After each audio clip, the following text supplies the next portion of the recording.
Trust me, Mom. I'll handle everything, David had said with that reassuring smile, taking my pension paperwork like he was doing me the biggest favor in the world.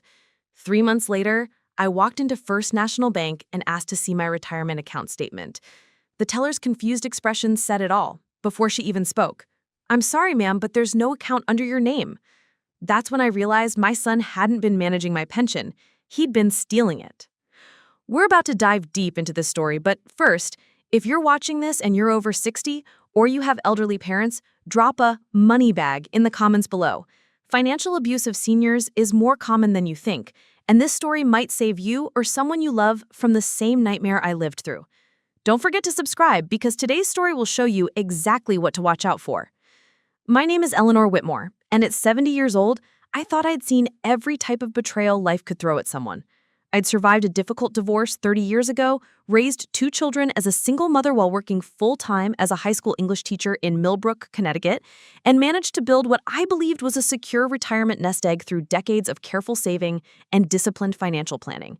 If someone had told me a year ago that my own son, my firstborn, the boy I rocked to sleep during countless nights of colic, the teenager I'd bailed out of minor scrapes, the young man I'd helped through college and his first apartment, would systematically rob me of my life savings, I would have laughed in their face. Not David.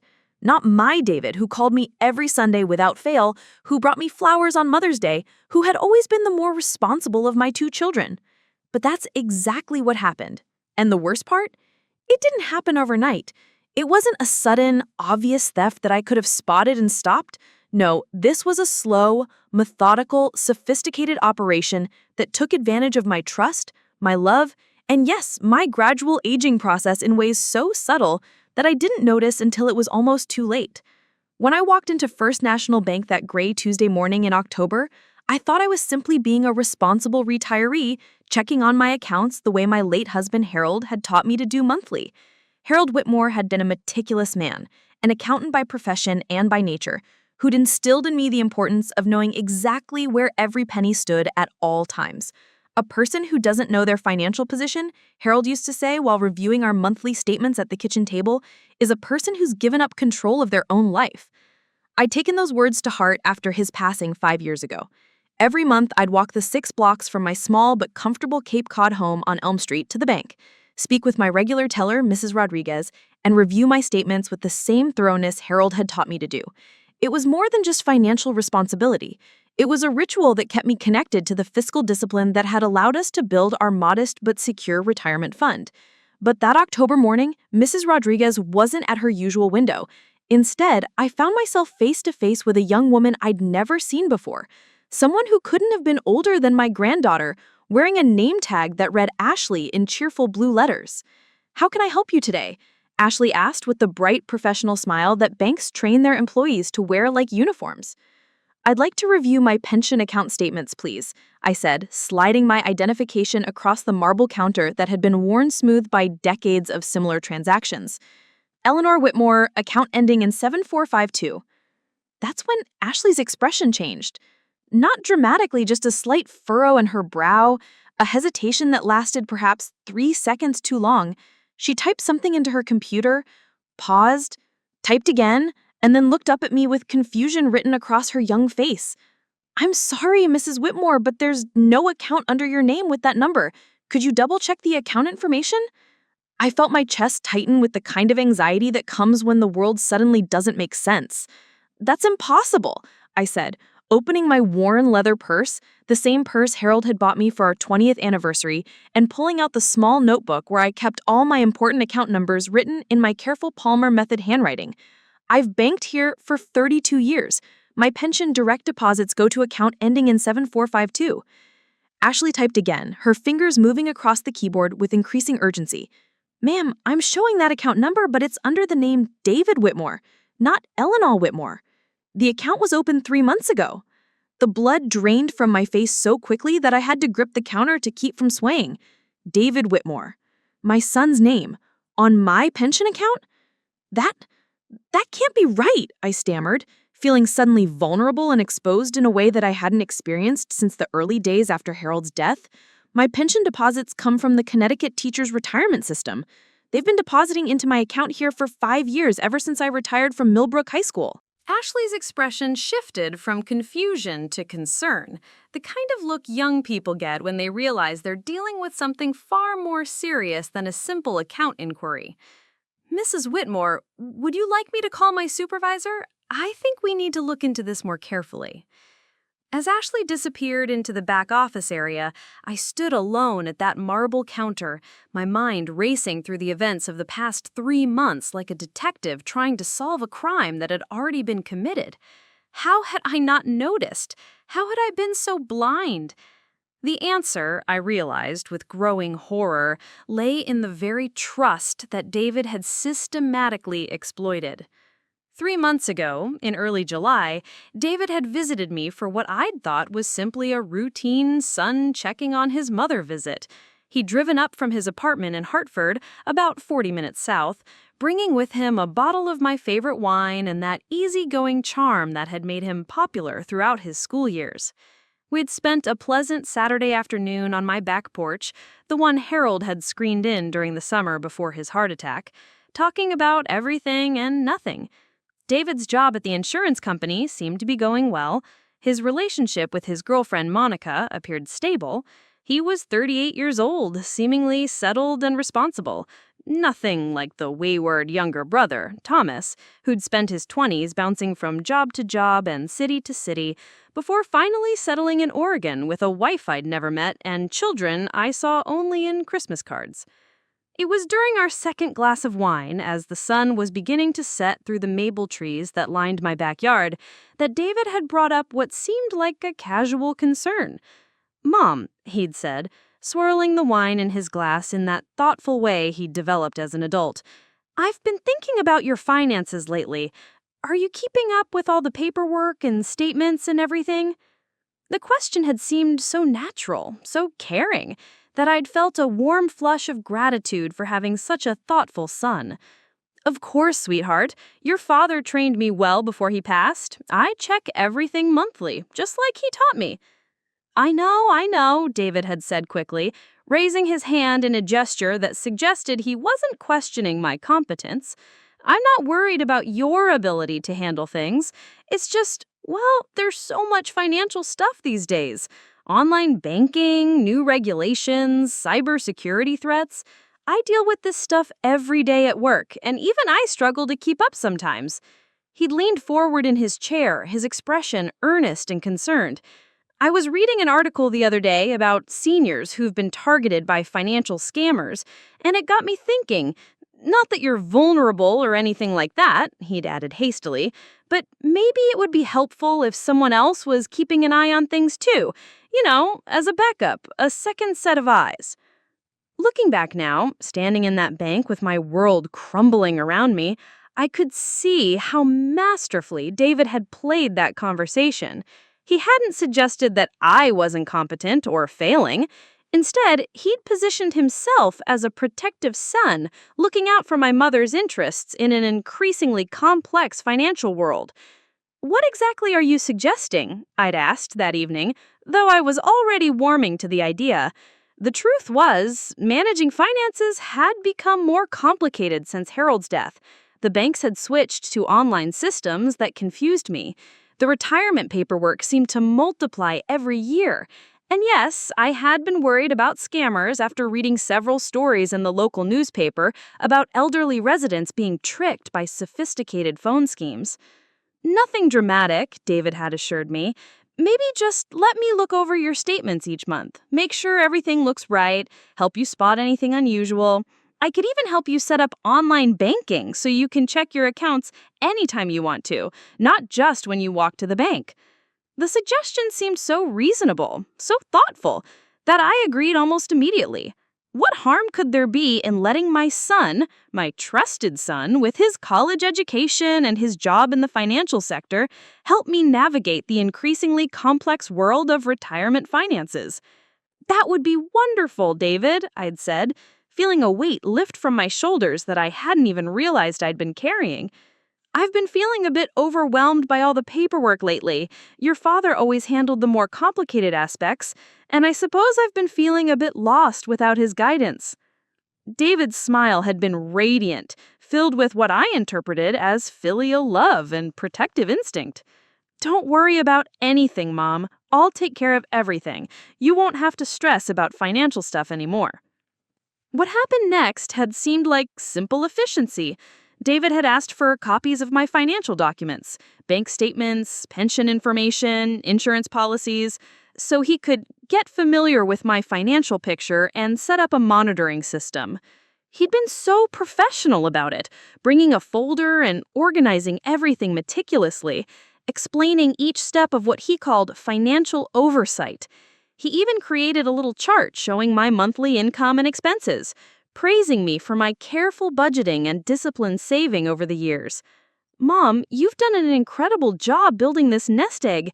Dad would be so proud of how well you've managed everything since he passed." The praise had felt wonderful, validating decades of careful financial discipline and easing some of the anxiety I'd carried about managing money alone. David had made me feel capable and successful, while simultaneously positioning himself as my financial guardian angel. Over the following weeks, David had become increasingly involved in my financial affairs. He'd helped me set up online banking, though he'd insisted on being the one to choose passwords and security questions for consistency and safety. He'd explained that since he was monitoring everything anyway, it made sense for him to have access to check on things between my monthly bank visits. This way, he'd explained, if there's any unusual activity, I can catch it immediately and alert you. We won't have to wait for monthly statements to spot problems. He'd also suggested switching from paper statements to electronic ones, arguing that it was more environmentally responsible and more secure than having financial documents sitting in my mailbox where they could be stolen by identity thieves. Plus, he'd added with a smile, I can review everything online and give you a summary each month. You won't have to deal with all that paperwork anymore. I'd agreed to all of it, grateful for my son's attention and expertise. For the first time since Harold's death, someone was sharing the burden of financial management, someone I trusted completely. The monthly stress of reviewing statements, tracking expenses, and worrying about making mistakes had lifted like fog clearing from a valley. David had been true to his word, at least initially. Every month, he'd call with a cheerful summary of my finances. "Everything looks great, Mom. Your pension deposited on schedule, all your bills are current, and you're actually saving a little extra this month. You should be proud of how well you're managing everything." The irony, of course, was that I wasn't managing anything anymore. I'd gradually, willingly, transferred complete control of my financial life to someone I'd trusted with my life. And for 2 months, it had felt like the smartest decision I'd made since Harold's passing. I'd stopped walking to the bank for my monthly statement reviews. Why would I need to when David was monitoring everything electronically and giving me detailed reports? I'd stopped worrying about financial paperwork. I'd stopped tracking my account balances. I'd stopped being financially vigilant. I'd stopped being in control of my own money. Standing in that bank, waiting for Ashley to return with her supervisor, I forced myself to remember the small things that should have alarmed me, but that I'd dismissed as unimportant. Like the time, about 6 weeks ago, when I'd tried to use my debit card at Robinson's grocery store and it had been declined. I'd been embarrassed, fumbling through my purse for cash while Mrs. Patterson, behind me in line, tapped her foot impatiently. When I'd called David about it later, he'd explained that there had been a temporary hold due to some routine security protocols, but that everything was fine now. "These things happen all the time with electronic banking," he'd assured me. "Nothing to worry about. I'll make sure it doesn't happen again." Or the time my friend Margaret Chen, Harold's cousin's widow who lived on the other side of town, had mentioned that her bank had sent her a notice about changes to her pension deposit schedule due to some state budget issues. "Did you get one of those notices, Eleanor?" She'd asked me during our weekly coffee date at Millbrook Diner. Apparently, some retirees might see delays in their payments next month. I told her I hadn't received any such notice, but that David was handling all my financial correspondence now, so he'd probably taken care of whatever needed to be done. Margaret had given me an odd look, but she'd dropped the subject, and I'd forgotten about it entirely. There had been other small incidents. A call from my insurance company asking about a change of address that I hadn't made. A piece of mail forwarded from my old bank, a bank I'd never done business with, asking about loan documents I'd never signed. Each time, David had provided reasonable explanations that had satisfied me completely. Identity thieves try all sorts of tricks, he'd explained about the insurance call. They probably got your information from some data breach and are fishing for more details. Good thing you didn't give them anything. About the mysterious bank mail, these mortgage companies buy and sell customer lists all the time. You probably got mixed up with someone else with a similar name. I'll call them and get it straightened out. David had always had an explanation, always had a solution, always had everything under control. Ashley returned with a middle-aged man in a dark suit whose name tag identified him as Mr. Patterson, assistant manager. His expression was serious but kind, the look of someone who dealt with difficult situations before and understood their gravity. Mr. Patterson gestured to a chair across from his desk, and I sat down with the careful precision of someone trying to maintain dignity in a situation that threatened to strip it away entirely. "Mrs. Whitmore," he began, pulling up something on his computer screen, "I need to ask you some questions that might be uncomfortable, but they're necessary to understand what's happening here." I nodded, gripping my purse handle like a lifeline. The account in question, ending in 7452, was indeed opened 3 months ago under the name David Whitmore. The opening deposit was a transfer from your previous account here, which was closed on the same day. According to our records, this was done through proper legal channels with power of attorney documentation. Power of attorney. The words hit me like a physical blow. "I never signed any power of attorney papers," I said, my voice barely above a whisper. Mr. Patterson's expression grew more grave. "Mrs. Whitmore, I need to show you something, but I want you to be prepared. This might be very upsetting."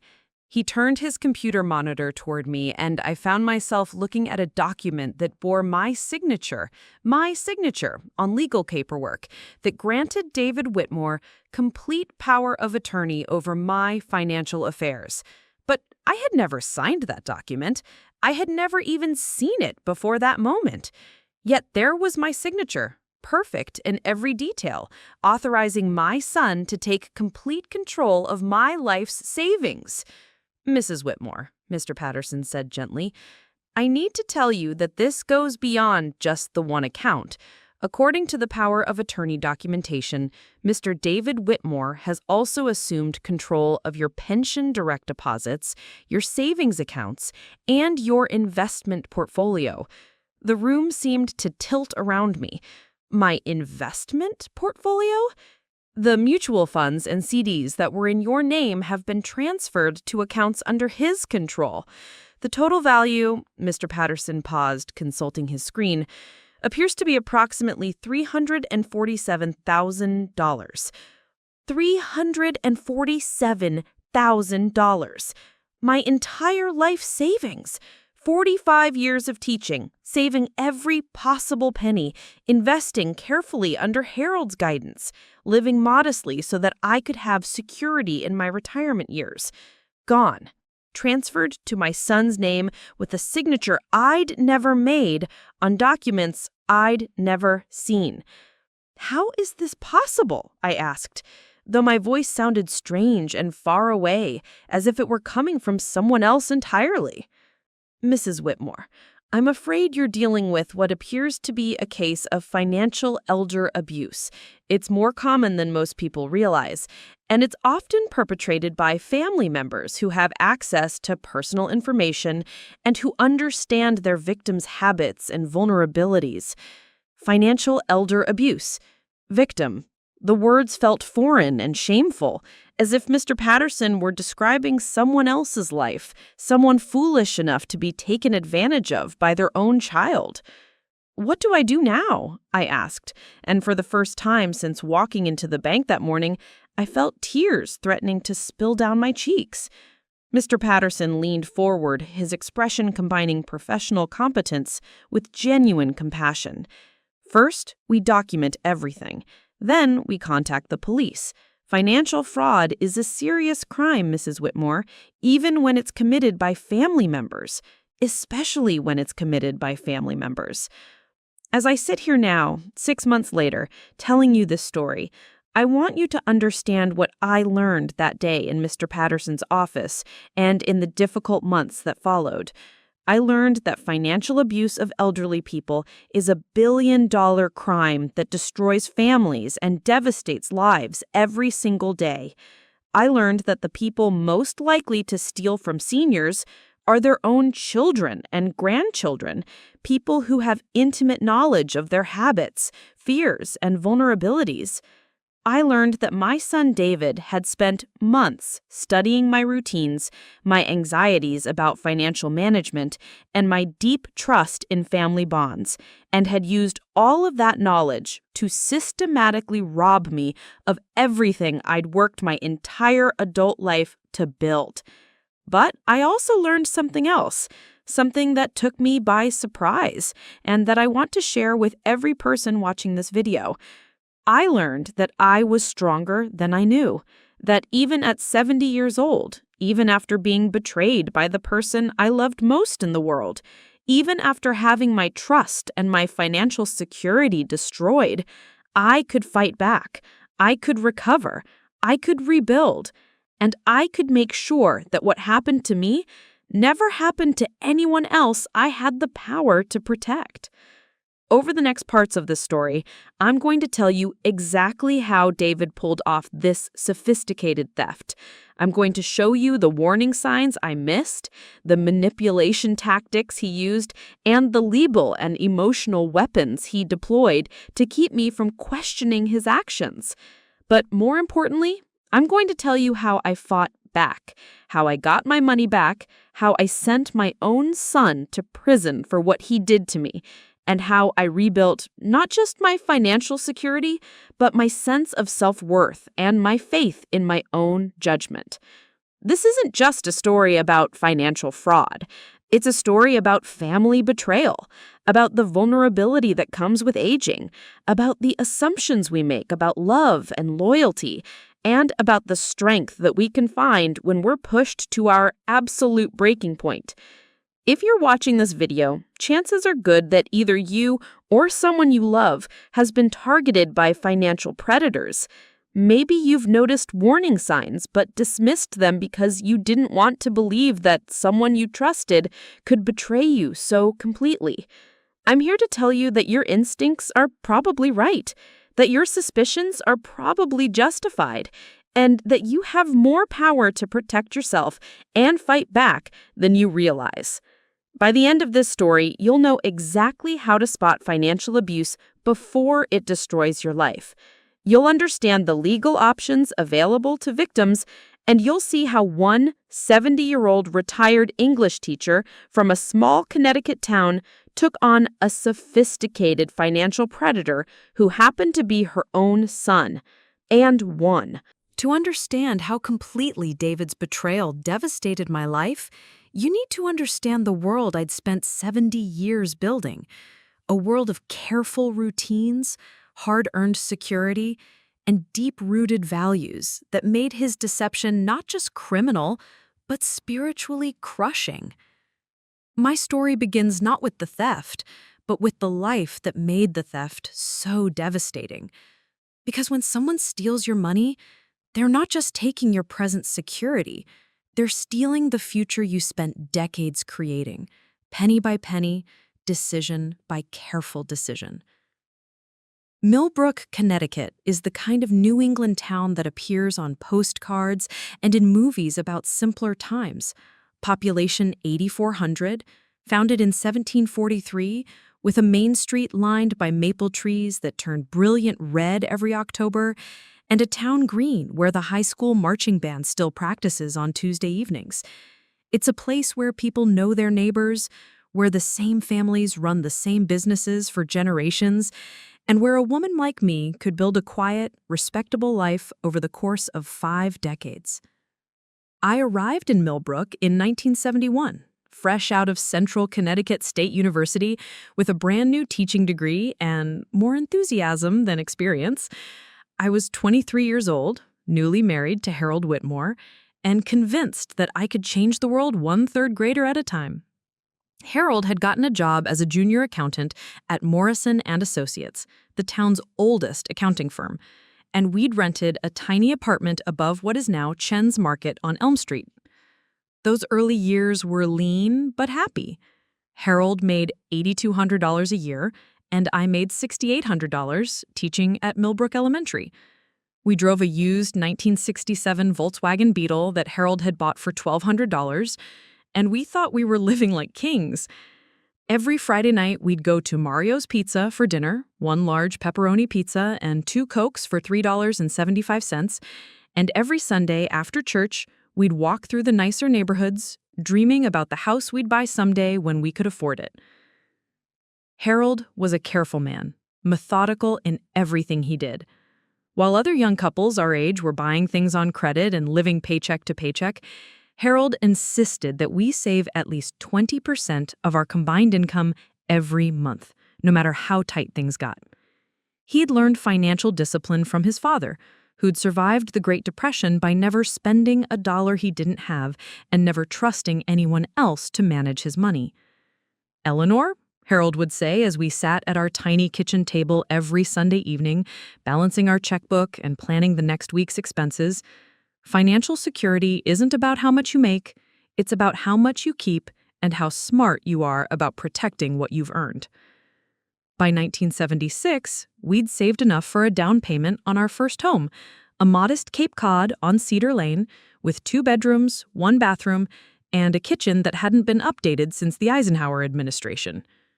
The house cost $32,000, which seemed like an astronomical sum at the time, but Harold had calculated that we could afford the mortgage payments if we continued our disciplined saving and if I kept working even after we started having children. The day we got the keys, I cried standing in that empty living room, overwhelmed by the realization that we actually owned something substantial, something permanent. Harold just smiled and pulled out his notebook. He always carried a small spiral notebook in his shirt pocket, and started making lists of improvements we could afford to make over the next 5 years. "First things first," he said, looking around at the faded wallpaper and worn hardwood floors. "We make it safe and sound, then we make it beautiful. But we do it all in cash, and we do it all within our means." And that's exactly what we did. For the next 25 years, every home improvement was planned for, budgeted for, and paid for in full before we started the work.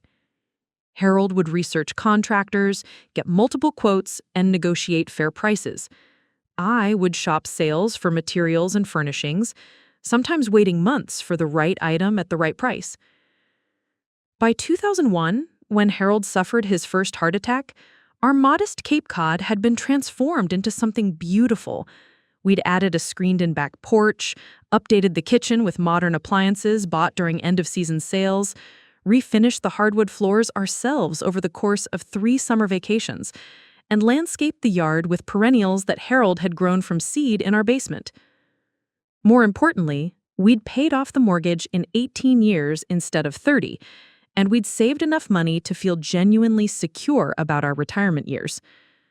While Harold was building his reputation as Millbrook's most trusted accountant, I was building my own career at Millbrook Elementary School, where I would eventually spend 42 years teaching 3rd grade to the children of families I'd known for decades.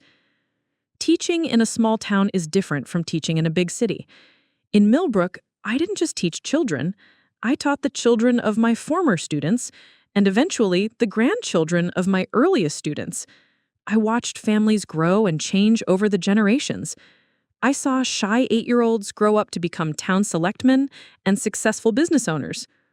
I watched troubled children overcome difficult circumstances and become compassionate adults. But more than anything, I learned to value stability, consistency, and the deep satisfaction that comes from doing important work well, year after year, decade after decade. My salary as a teacher was never large. I started at $6,800 in 1971 and ended at $58,000 when I retired in 2013. But it was steady, predictable, and paired with excellent benefits. More importantly, the Connecticut teachers' retirement system meant that Harold and I could plan our retirement with confidence, knowing that my pension would provide a reliable income stream for the rest of my life. Harold managed our finances with the same meticulous care he brought to his accounting practice. Every month, we'd sit down with our statements and plan our budget. Every year, we'd meet with a financial advisor to review our investments and adjust our retirement planning. Harold believed in diversification, some money in safe savings accounts, some in conservative mutual funds, some in certificates of deposit that would mature just as we needed the money for retirement expenses. The key to financial security, Harold would explain to anyone who'd listen, is having multiple income streams and never putting all your eggs in one basket. Even if one thing goes wrong, you've backups. By the time I retired in 2013, we had achieved exactly the kind of security Harold had dreamed of when we were newlyweds living above the market. We owned our home outright. We had $180,000 in savings and investments. And my teacher's pension would provide $3,200 per month for the rest of my life, with cost of living adjustments and survivor benefits if Harold predeceased me. We had done everything right. We had planned carefully, saved diligently, and built the kind of retirement that would allow us to live comfortably and independently for as long as we lived. David and Thomas were born in 1977 and 1979, respectively, during the early years of our marriage, when Harold and I were still figuring out how to balance careers, parenting, and our ambitious financial goals. David was the easier baby, calm, observant, quick to smile, and slow to cry. Thomas was more demanding from the beginning, colicky and restless, requiring constant attention and creative solutions to keep him happy. As they grew, their personalities remained remarkably consistent. David was the responsible older brother, the one who did his homework without being reminded, who kept his room clean, who rarely got in trouble at school. He was naturally good with numbers, just like his father, and he showed an early interest in how things worked, mechanical things, financial things, systems and processes that governed the adult world. Thomas was the creative one, the dreamer, the child who would rather spend an afternoon building elaborate fantasy worlds in the backyard than doing math worksheets. He was loving and affectionate, but scattered and impractical, the kind of child who would lose his jacket in September and his gloves in October and his homework folder by November. Harold and I tried to parent them equally, but it was inevitable that we'd relate differently to their different temperaments. Harold naturally gravitated toward David's orderly mind and practical interests. I found myself defending Thomas's creativity and making excuses for his disorganization. David excelled in school, particularly in mathematics and science. He was student council treasurer in 8th grade, captain of the math team in high school, and he graduated third in his class with early admission to the University of Connecticut's business program. Harold was enormously proud, often showing David's report cards to clients and neighbors as evidence that careful parenting and good values produced successful children. David struggled more academically, not because he wasn't intelligent, but because the traditional classroom structure didn't suit his learning style. He was interested in art and music and literature, subjects that Harold considered important, but not practical foundations for adult financial security. David graduated high school with decent grades, but without the clear direction that had always characterized David's educational path. When it came time for college, David chose business and accounting, following directly in Harold's footsteps. Thomas chose art history, a decision that caused considerable tension in our household. Harold worried that Thomas was setting himself up for financial instability, while I argued that following his passions would ultimately make him happier and more successful. David graduated from UConn in 1999 with a degree in Finance and Business Administration, summa cum laude, with job offers from 3 different companies. He chose a position with Hartford Mutual Insurance, starting as a junior analyst in their investment division, with a salary that was already higher than what I was making after 28 years of teaching. Harold was thrilled. Here was validation of everything he'd believed about the importance of practical education and careful career planning. David was on track to achieve financial success at a young age, and he seemed to understand and appreciate the values Harold had tried to instill in both boys. David bought his first house at 25, a small colonial in Hartford suburbs that he'd saved for with the same disciplined approach Harold had taught him. He contributed the maximum amount to his 401k every year. He bought appropriate insurance. He avoided debt except for his carefully managed mortgage. When David brought girlfriends home for holidays and family dinners, Harold would beam with pride as David explained his investment strategy or discussed market trends with the confidence of someone who understood how money worked. Here was a son who would never struggle financially, who would never need to worry about retirement security, who had learned the lessons Harold had spent decades trying to teach. Thomas, meanwhile, had moved to Portland after college, where he worked a series of part-time jobs while trying to establish himself as a freelance graphic designer. He lived in shared apartments with roommates, drove used cars, and seemed perfectly content with a lifestyle that Harold deeply anxious. I don't understand how Thomas can be so casual about his financial future, Harold would say after phone calls where Thomas described his latest creative project or his plans to travel to Europe with friends. Doesn't he understand that youth doesn't last forever? Doesn't he realize he needs to be building security for his older years? I found myself constantly mediating between Harold's practical concerns and Thomas's artistic ambitions. But privately, I worried too.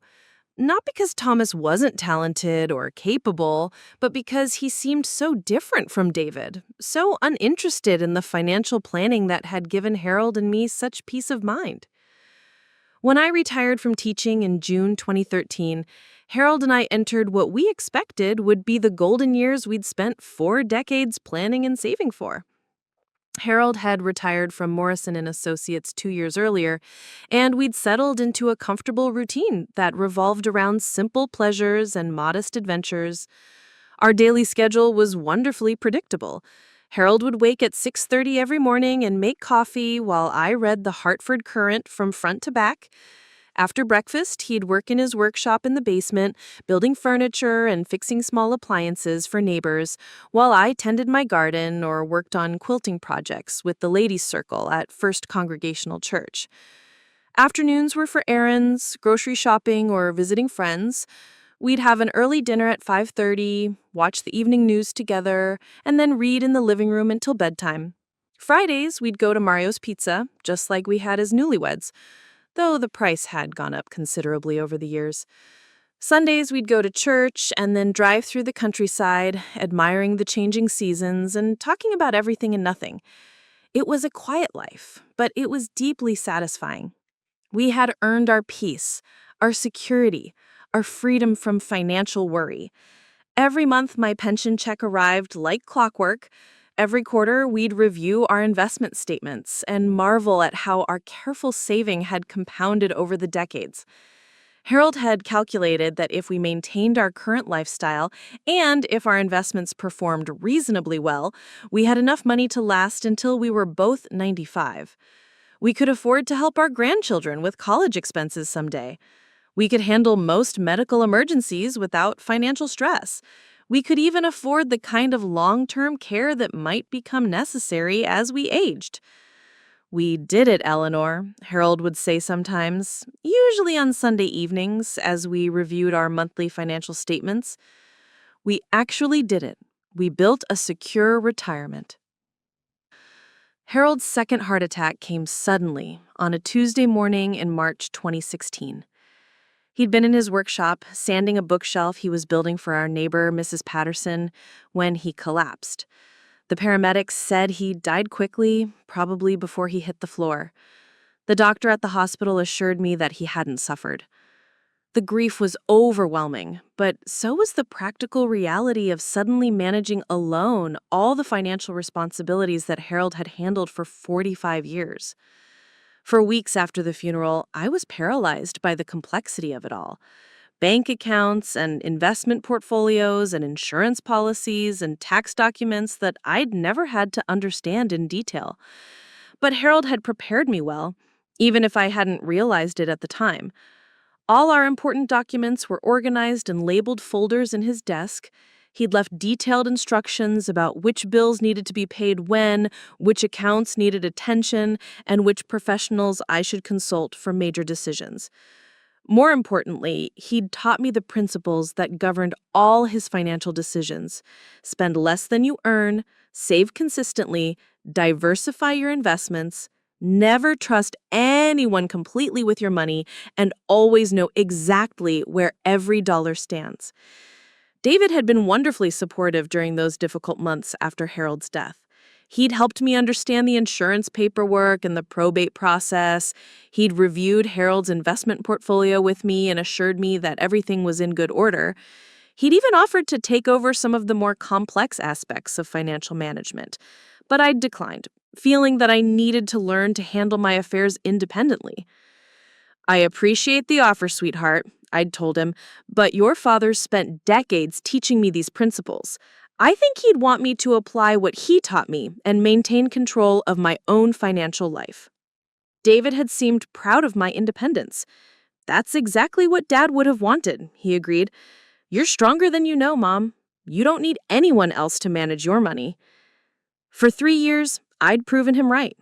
I'd successfully managed my finances alone, maintaining the careful budgeting and conservative investment strategy that Harold had taught me. My monthly pension provided more than enough income for my modest lifestyle. My savings and investments continued to grow slowly but steadily. I paid my bills on time, monitored my accounts regularly, and felt genuinely proud of my financial competence. By the summer of 2019, when David first suggested that he help me with financial oversight, I was managing approximately $347,000 in total assets. My checking and savings accounts, my investment portfolio, and the cash value of my life insurance policies. My monthly income from my pension and investment dividends was approximately $4,200, while my monthly expenses rarely exceeded $2,800. I was, by any reasonable measure, financially secure and completely capable of managing my own affairs. The life I'd built for myself after Harold's death was structured around routines that gave me purpose, connection, and the deep satisfaction that comes from maintaining order and control over your environment. Every Tuesday, I'd drive to the farmer's market downtown, where I'd buy fresh vegetables and flowers from families I'd known for decades. The market vendors still called me Mrs. Whitmore, with the respectful affection reserved for longtime teachers, and they'd update me on their children and grandchildren, many of whom had been my students over the years. Every Wednesday, I'd volunteer at the Millbrook Public Library, helping with their literacy program for adult learners. It was fulfilling work that kept me connected to education and allowed me to use skills I'd developed over 4 decades of teaching. Every Thursday, I'd have lunch with my friend Margaret Chen at the Millbrook Diner, where we'd discuss books, current events, and the gentle gossip that keeps small communities connected. Margaret was a retired nurse whose husband had died around the same time as Harold, and we'd formed a friendship based on our shared experience of learning to live independently after decades of marriage. Every Friday, I'd clean my house thoroughly, do laundry, and prepare for the weekend. Every Saturday, I'd work in my garden or on indoor projects, quilting, reading, organizing photo albums. Every Sunday, I'd go to church, have dinner with friends or family when they visited, and prepare for the coming week. It was a life built around small pleasures and meaningful activities. I had enough money to feel secure, enough structure to feel purposeful, and enough independence to feel proud of what I'd accomplished as a widow learning to live alone. Most importantly, I had complete control over my financial life. I knew exactly how much money I had, where it was invested, and how it was performing. I paid my own bills, made my own financial decisions, and felt confident in my ability to maintain my security and independence for as long as I lived. Beyond my carefully maintained routines, my life was anchored by relationships that had been built over decades of shared experience and mutual respect. There was Margaret Chen, my closest friend, who understood the challenges of learning to live alone after a long marriage. Margaret had been a surgical nurse for 38 years before retiring, and she brought the same practical competence to her personal life that she'd brought to the operating room. We could talk about anything: money, health, family frustrations, the challenges of aging, without judgment or false optimism. There were my former teaching colleagues, women I'd worked with for decades who remained close friends even after retirement. We'd meet monthly for dinner and conversation, sharing updates about our families and our adjustments to retirement life. These women had known me at my professional peak, and their continued respect and affection helped me maintain confidence in my capabilities and judgment. There were my neighbors on Cedar Lane, particularly the Harrison family next door and the Pattersons across the street. These were people who'd lived near Harold and me for 20 years, who'd borrowed tools and shared garden produce and watched out for each other through life's inevitable ups and downs. They treated me with the consideration due to a longtime neighbor, but also with the slight protectiveness extended to older women living alone. And there were my church friends at First Congregational, where I'd worshiped for 48 years. These were relationships built around shared faith and community service, people who'd known Harold and me as a couple and who'd supported me through his illness and death. They provided both spiritual comfort and practical assistance, the kind of community that makes independent living possible even as you age. Most importantly, I had my sons. David, who called every Sunday evening to check on me and who visited at least once a month, bringing flowers or small gifts, and always asking if there was anything I needed help with. Thomas, who called less frequently but who sent thoughtful emails and care packages from Oregon, sharing photos of his children and updates about his design business. Both of my sons seemed to respect my independence while remaining appropriately concerned about my well-being. In fact, they both seemed proud of how well I'd adapted to widowhood and how successfully I was maintaining the home and lifestyle Harold and I had built together. By July 2019, when David first suggested that he help me with financial oversight, I had achieved exactly the kind of retirement security that Harold and I had spent decades working toward. My teacher's pension provided $3,247 per month, with cost of living adjustments and guaranteed payments for life. This alone was enough to cover my modest living expenses and maintain my comfortable lifestyle.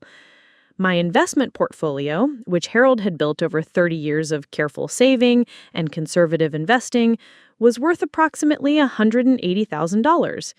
It was diversified across mutual funds, corporate bonds, and certificates of deposit, designed to provide steady growth and reliable dividend income while protecting the principal from market volatility. My savings accounts contained another $47,000, enough to handle emergencies, home repairs, or major medical expenses without touching my investment principal. My home was owned free and clear, worth approximately $185,000 according to recent comparable sales in the neighborhood.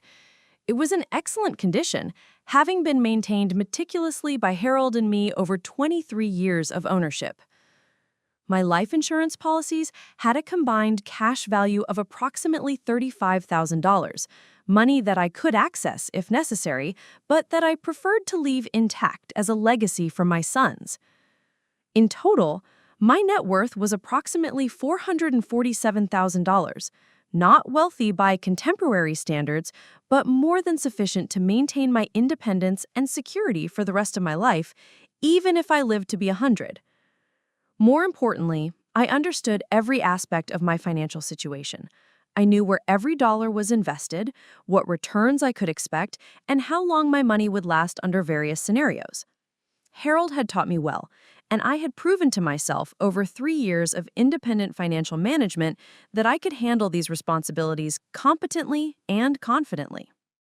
Perhaps the most important aspect of my pre-theft life was the deep sense of accomplishment and control that came from having built something substantial through decades of hard work, careful planning, and disciplined decision-making. Harold and I had started with nothing, two young teachers in 1971 with more enthusiasm than experience and no family money to rely on. Through careful budgeting, conservative investing, and consistent saving, we'd built a secure retirement that would have been the envy of most American families.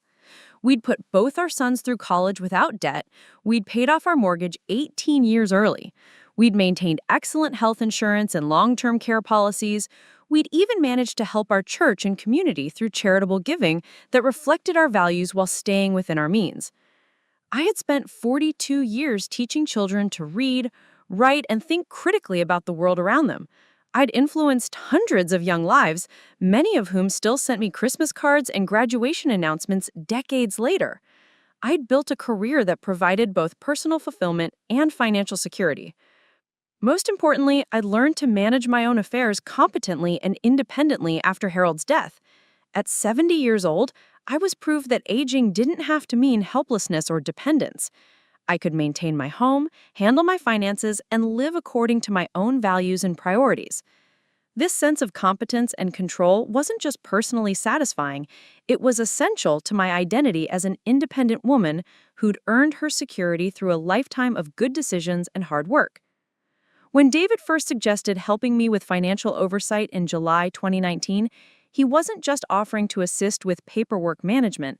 He was positioning himself to destroy a carefully constructed life that represented 70 years of growth, learning, and achievement. The money he would steal wasn't just numbers on bank statements.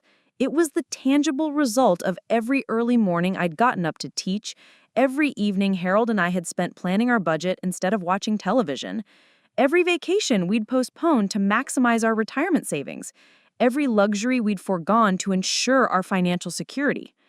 The independence he would strip away wasn't just administrative convenience. It was the hard-won capability I developed to manage my own life after Harold's death, the pride I felt in proving that I could handle complex responsibilities competently and confidently. The trust he would betray wasn't just family affection. It was the deep bond between a mother and the son she'd raised to embody the values of honesty, responsibility, and respect for others' rights and dignity. The future he would steal wasn't just my remaining years.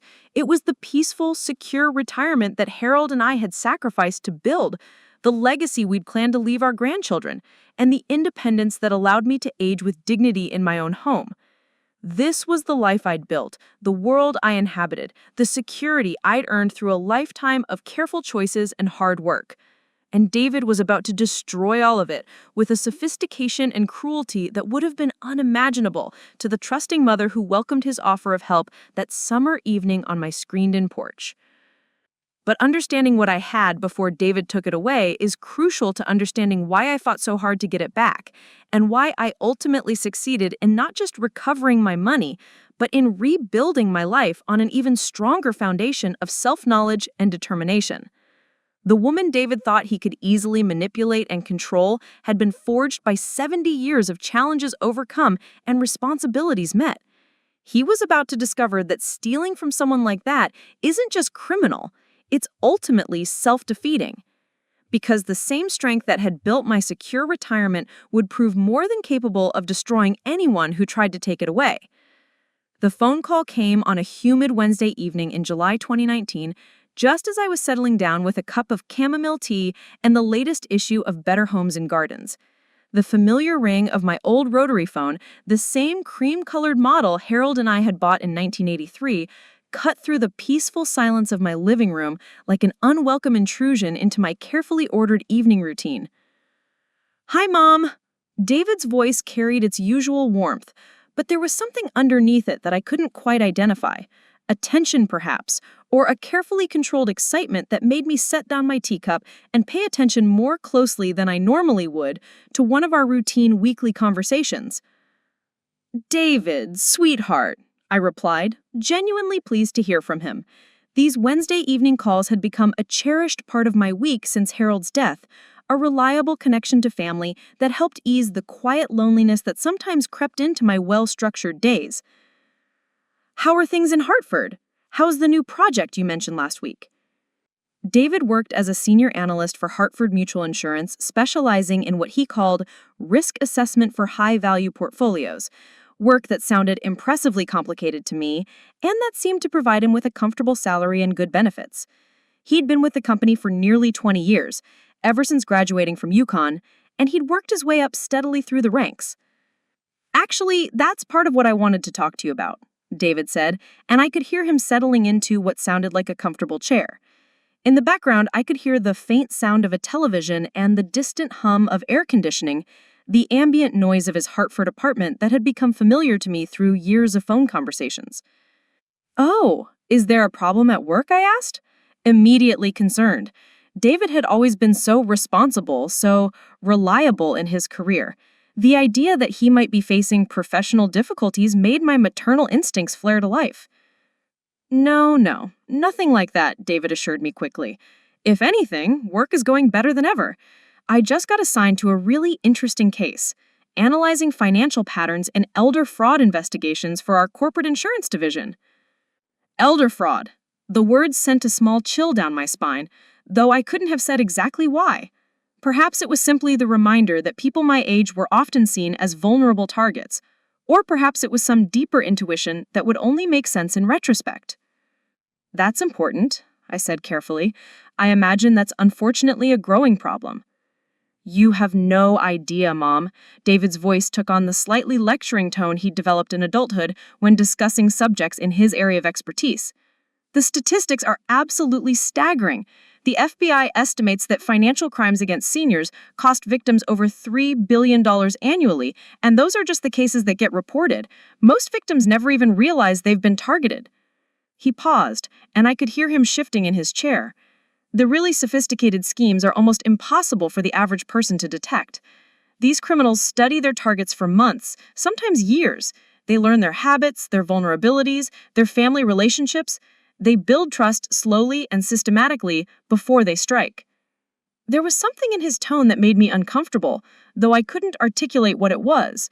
Perhaps it was the clinical way he discussed the victimization of people like me, or perhaps it was the almost admiring quality in his voice when he described the sophistication of financial predators.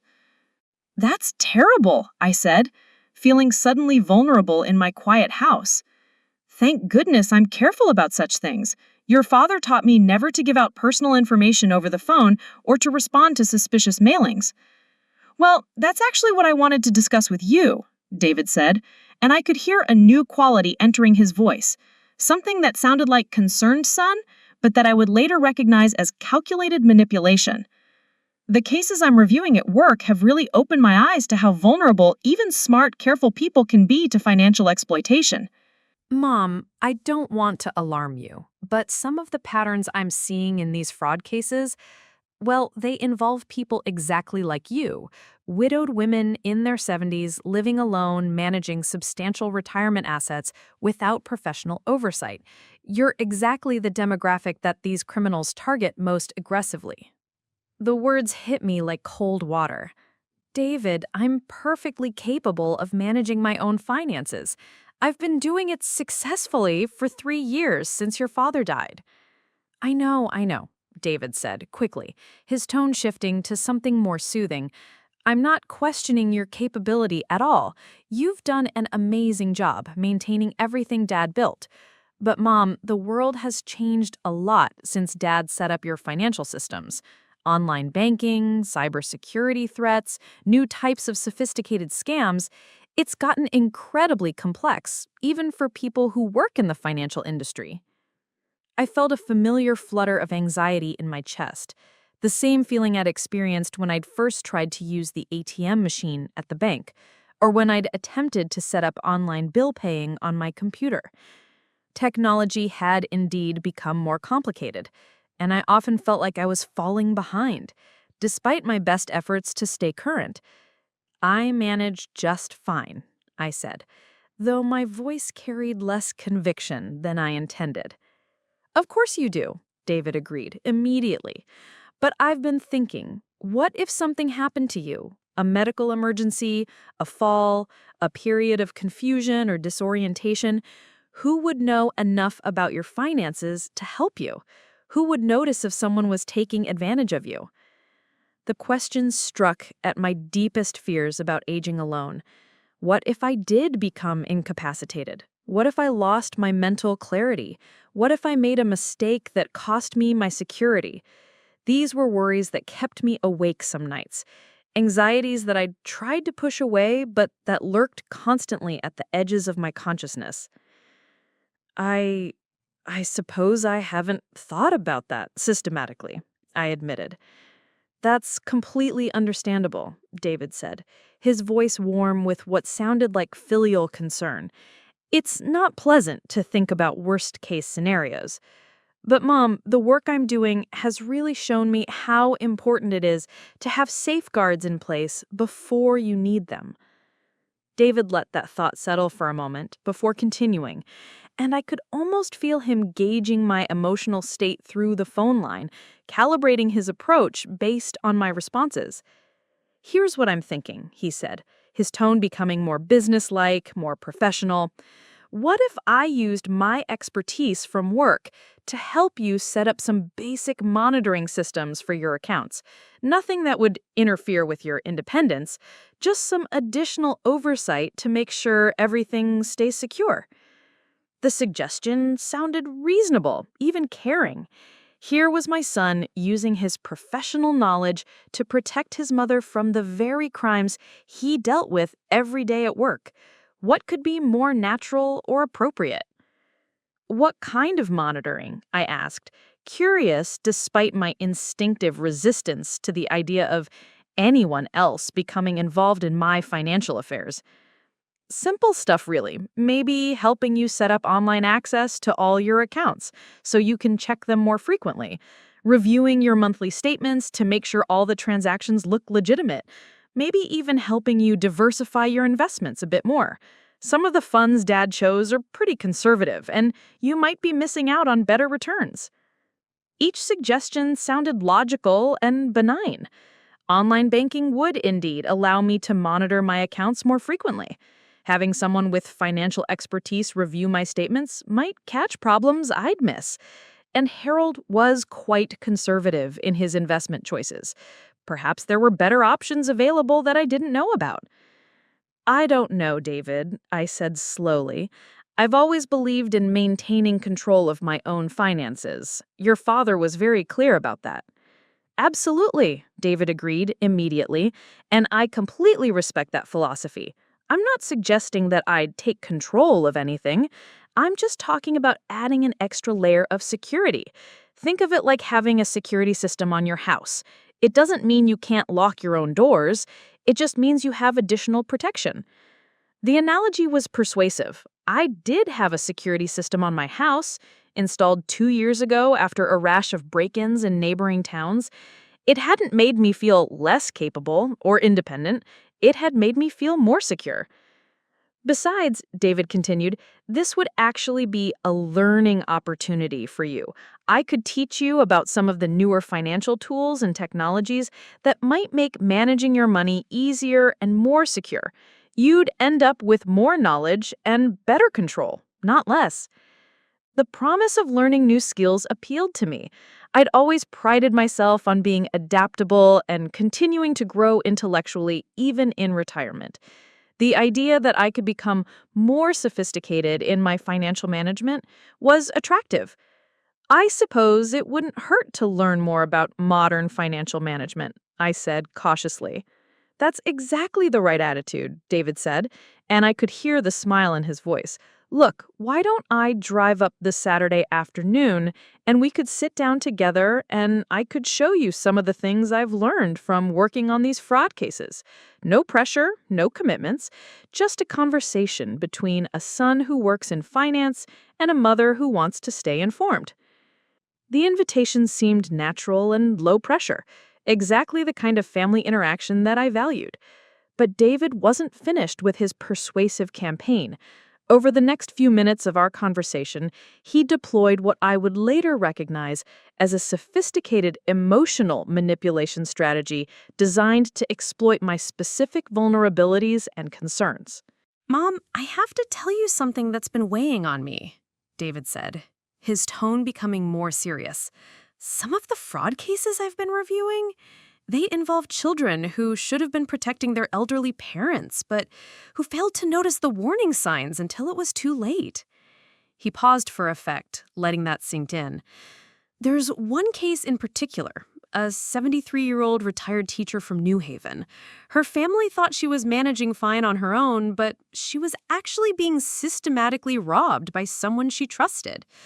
By the time anyone realized what was happening, she'd lost over $200,000. The specificity of the story was chilling. A retired teacher, just like me, 73 years old, close to my age, living independently, just like me.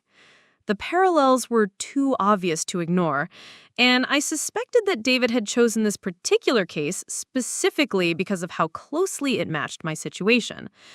"That's horrible," I said, feeling genuinely shaken by the story. "The worst part is that it could have been prevented," David continued. "If someone in her family had been paying attention to her financial activities, they would have caught the irregularities early. But everyone assumed she was fine because she seemed fine. And by the time the truth came out, it was too late to recover most of the money." The implication was clear. David didn't want to be the negligent son who failed to protect his mother from financial predators.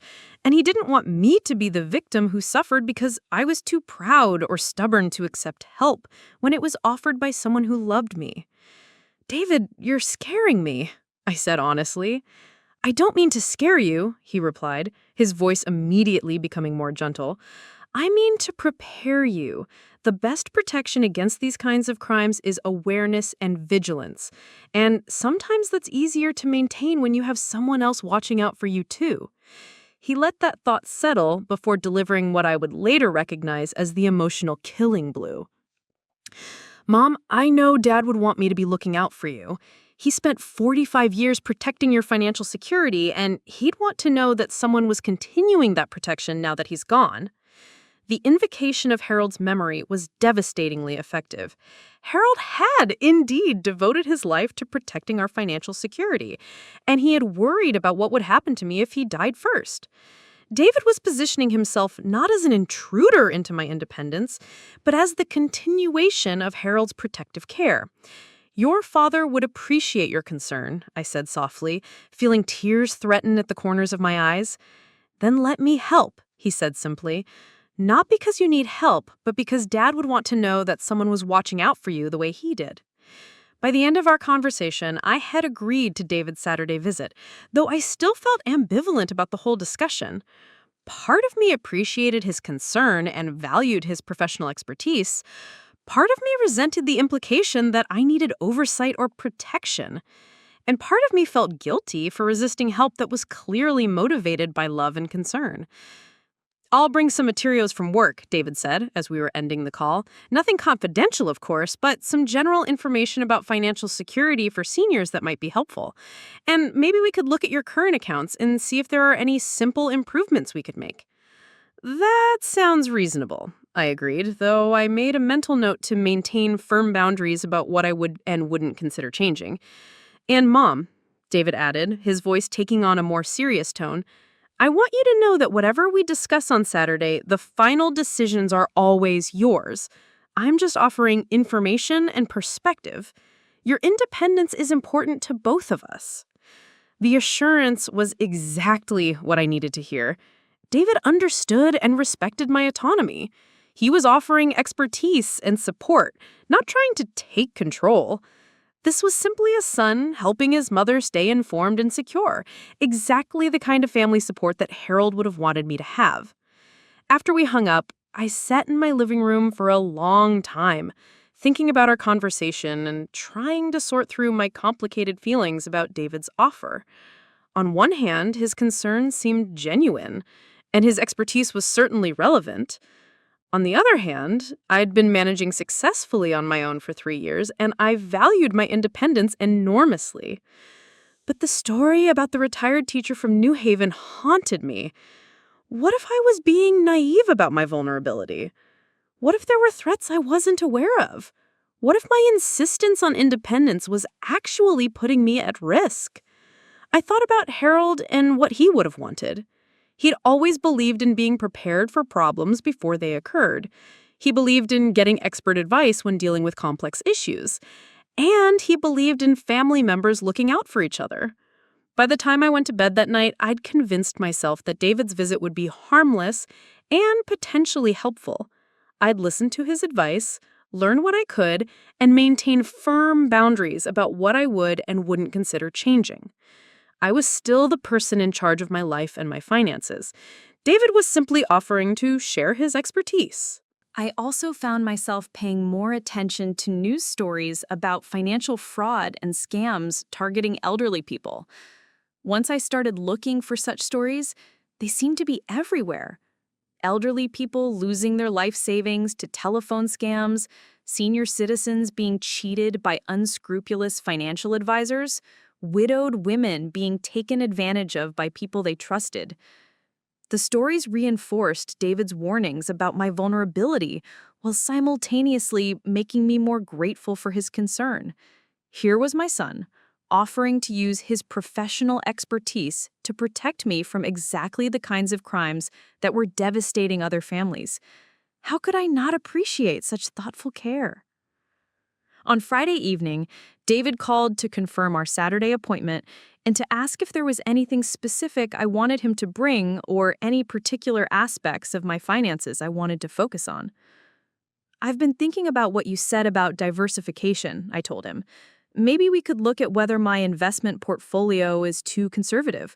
Your father was very careful, but perhaps too careful." "That's a great area to explore," David agreed.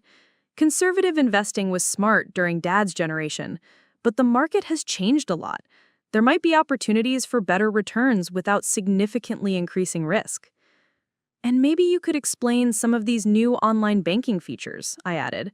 "I've been resistant to change, but if they really do make things more secure and convenient, perhaps I should learn to use them." "Absolutely. We'll go through everything step by step.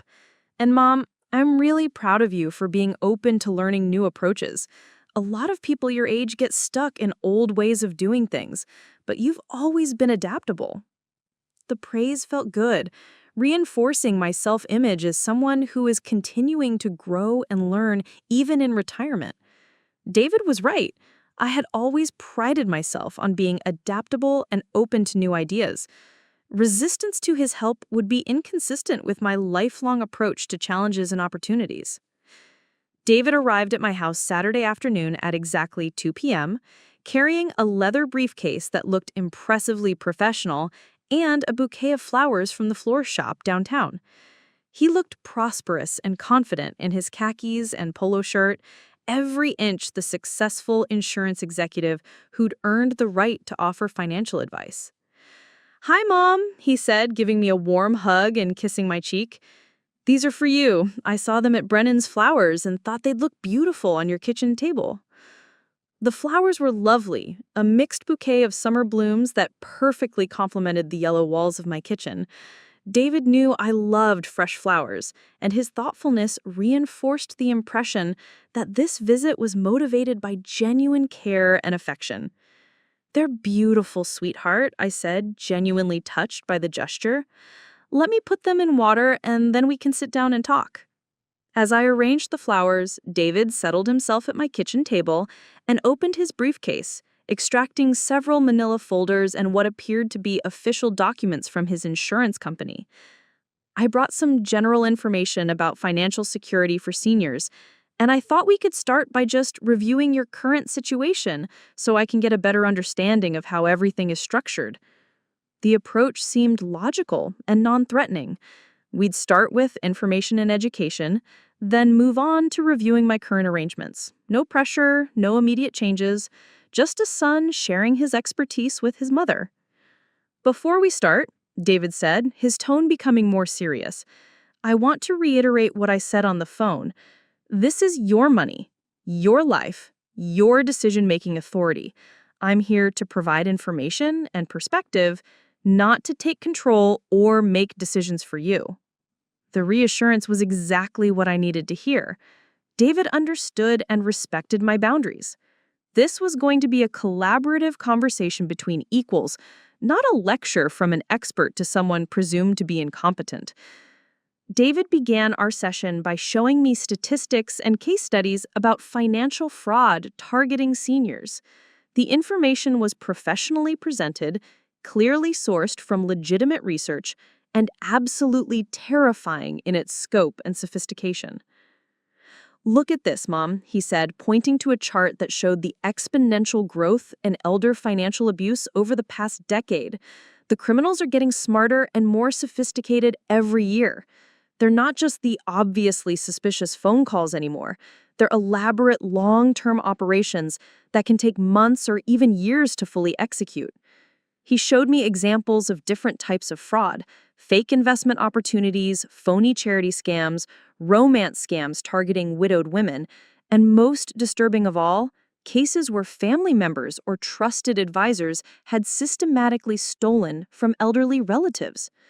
The really insidious part, he explained, is that the most successful scams don't look like scams at all. They look like legitimate business opportunities or helpful services. The victims often don't realize they've been targeted until it's too late to recover their money. Each case study was more frightening than the last. Elderly people losing hundreds of thousands of dollars to people they trusted, sophisticated schemes that exploited normal age-related changes in cognition and judgment, families destroyed by financial betrayal. This is why I wanted to talk to you about additional security measures, David said. It's not that I think you're gullible or incompetent. It's that these criminals are professionals, and they've designed their schemes specifically to fool intelligent, careful people. The education was effective because it was accurate. Elder financial abuse was indeed a massive and growing problem. The schemes were indeed becoming more sophisticated, and people like me were indeed prime targets for financial predators. But what I didn't realize at the time was that David was using this accurate information to set up his own scheme. He was positioning himself as my protector against exactly the kind of crime he was planning to commit against me. After about an hour of discussing general fraud prevention strategies, David suggested that we review my current financial portfolio to see if there were any areas that might need attention. Why don't you show me how you currently track your accounts and investments? David suggested. That way I can understand your system and maybe suggest some enhancements. I gathered my financial documents from Harold's desk, bank statements, investment reports, insurance policies, and the detailed spreadsheet I'd created to track my monthly income and expenses. I was proud of my organizational system and confident that David would be impressed by my competence and attention to detail. David reviewed everything carefully, asking thoughtful questions and making notes in a small notebook. He praised my record-keeping and complimented the solid foundation that Harold had built for our retirement security. Dad really did an excellent job with the basic structure, David said after reviewing all my documents. Conservative approach, good diversification, appropriate insurance coverage. But there are a few areas where we might be able to make some improvements. What kind of improvements? I asked, curious about his professional perspective.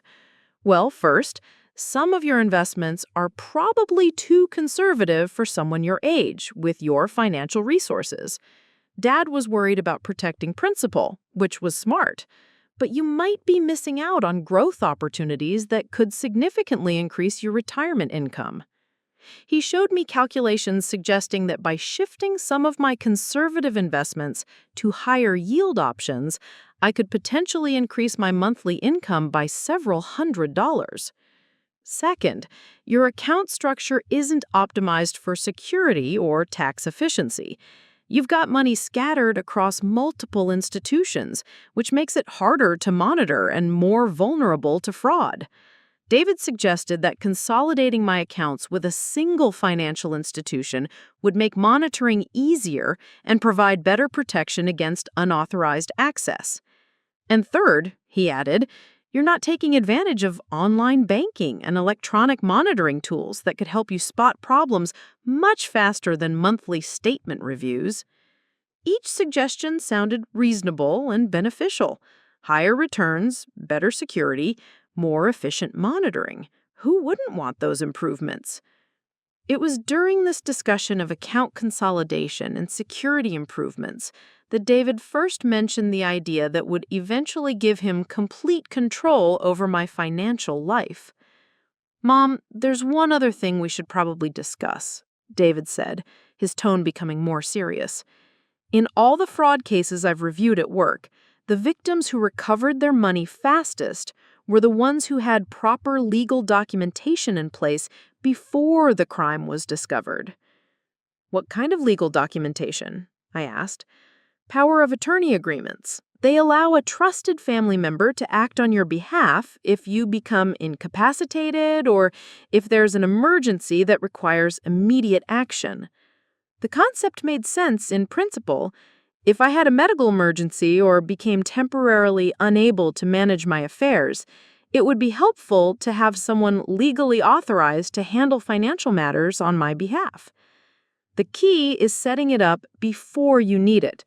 If you wait until there's an emergency, it's often too late to create the proper documentation, and without proper legal authority, even family members can't help you if something goes wrong.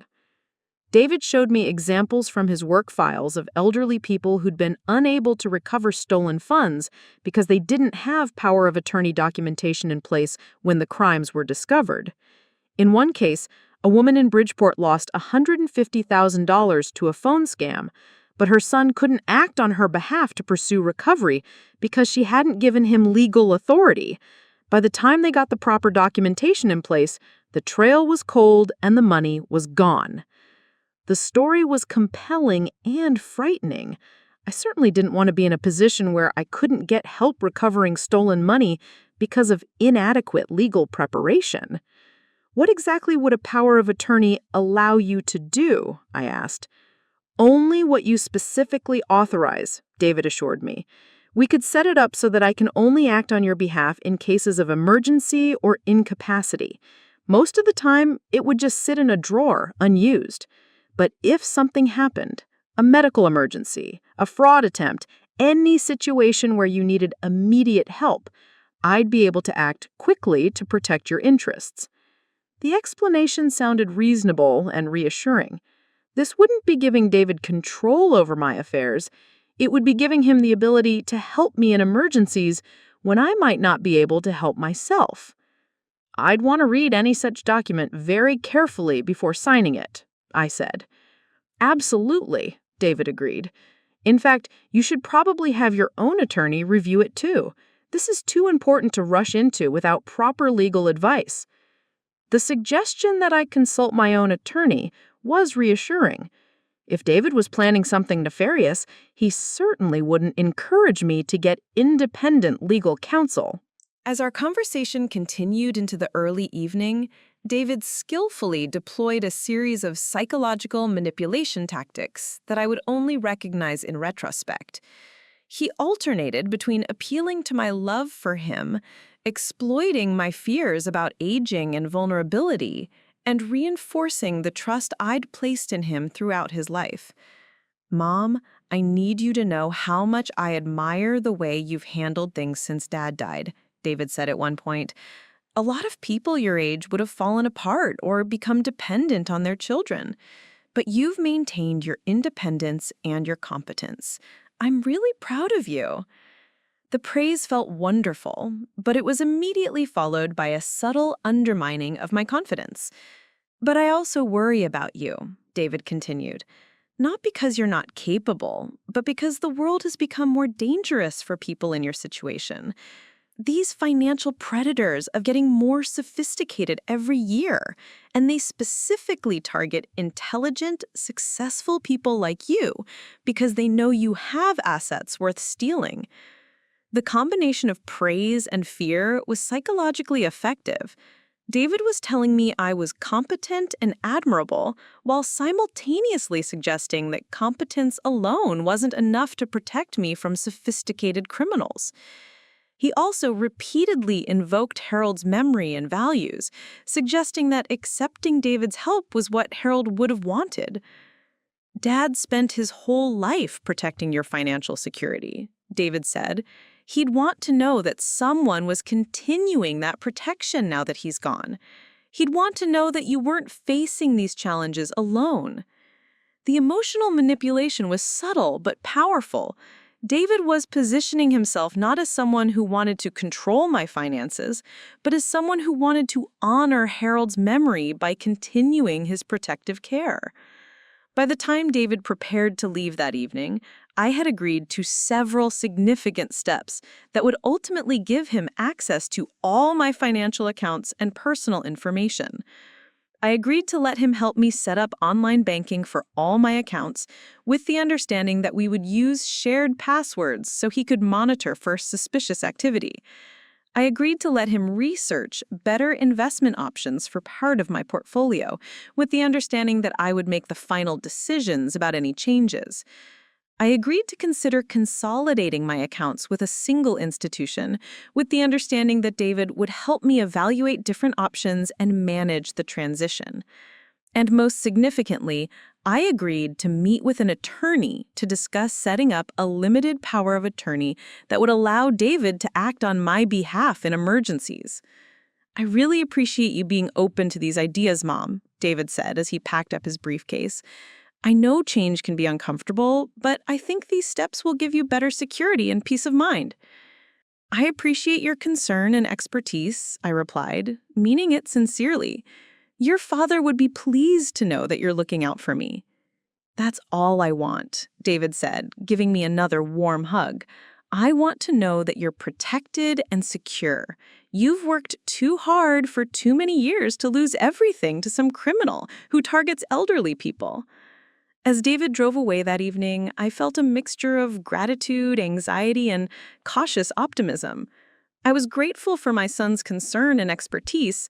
I was anxious about making changes to financial systems that had worked well for me, but I was also optimistic that these modifications might indeed provide better security and returns. What I didn't realize was that I had just agreed to the first phase of the most sophisticated financial fraud I could have imagined. A fraud that would be carried out not by a stranger calling on the telephone, but by the son I had raised, trusted, and loved for 38 years. The inciting incident was complete. David had successfully positioned himself as my protector and advisor, gained my agreement to give him access to my accounts, and set in motion the legal process that would eventually give him complete control over my financial life. All of it disguised as love, concern, and professional expertise. All of it designed to steal everything I had worked my entire life to build. And all of it facilitated by my own trust, love, and desire to be a grateful mother who appreciated her son's care and concern. The trap was set. In the coming weeks, David would spring it with a skill and ruthlessness that would have impressed the very financial predators he claimed to be protecting me from. The 2 weeks following David's Saturday visit passed in a whirlwind of activity that felt both exciting and overwhelming. True to his word, David threw himself into what he called modernizing my financial management systems with the enthusiasm of someone embarking on an important mission. At the time, his energy and dedication seemed like evidence of his genuine concern for my welfare. Only later would I understand that his urgency came from a different motivation. David called me the Monday after our meeting, his voice brimming with professional efficiency. Mom, I've been researching the best online banking platforms, and I think I found the perfect solution for your needs. First National has upgraded their security systems significantly, and they're offering some really attractive features for customers who convert to electronic account management. I was in my kitchen preparing my usual Tuesday morning grocery list when his call came. The familiar routine of planning my weekly shopping trip, checking my pantry, reviewing the grocery store circulars for sales, organizing my coupons, provided a comforting backdrop to what would turn out to be the beginning of my loss of financial autonomy. What kind of features? I asked, genuinely curious despite my lingering hesitation about embracing new technology. Real-time fraud monitoring, automatic bill pay with built-in safeguards, investment tracking that updates daily instead of monthly, and mobile alerts that notify you immediately if there's any unusual activity on your accounts, David explained with the confidence of someone who'd clearly done his homework. Plus, they're waiving all setup fees for customers over 65 who convert their accounts before the end of the month. The combination of enhanced security and financial savings was appealing. Harold had always taught me to take advantage of beneficial offers when they were available, and this seemed like exactly the kind of modernization that could improve my financial management without compromising my independence. It sounds complicated, I admitted.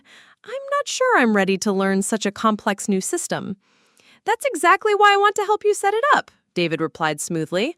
I can handle all the technical aspects and teach you everything step by step. Think of it as having a personal technology tutor who happens to be your son.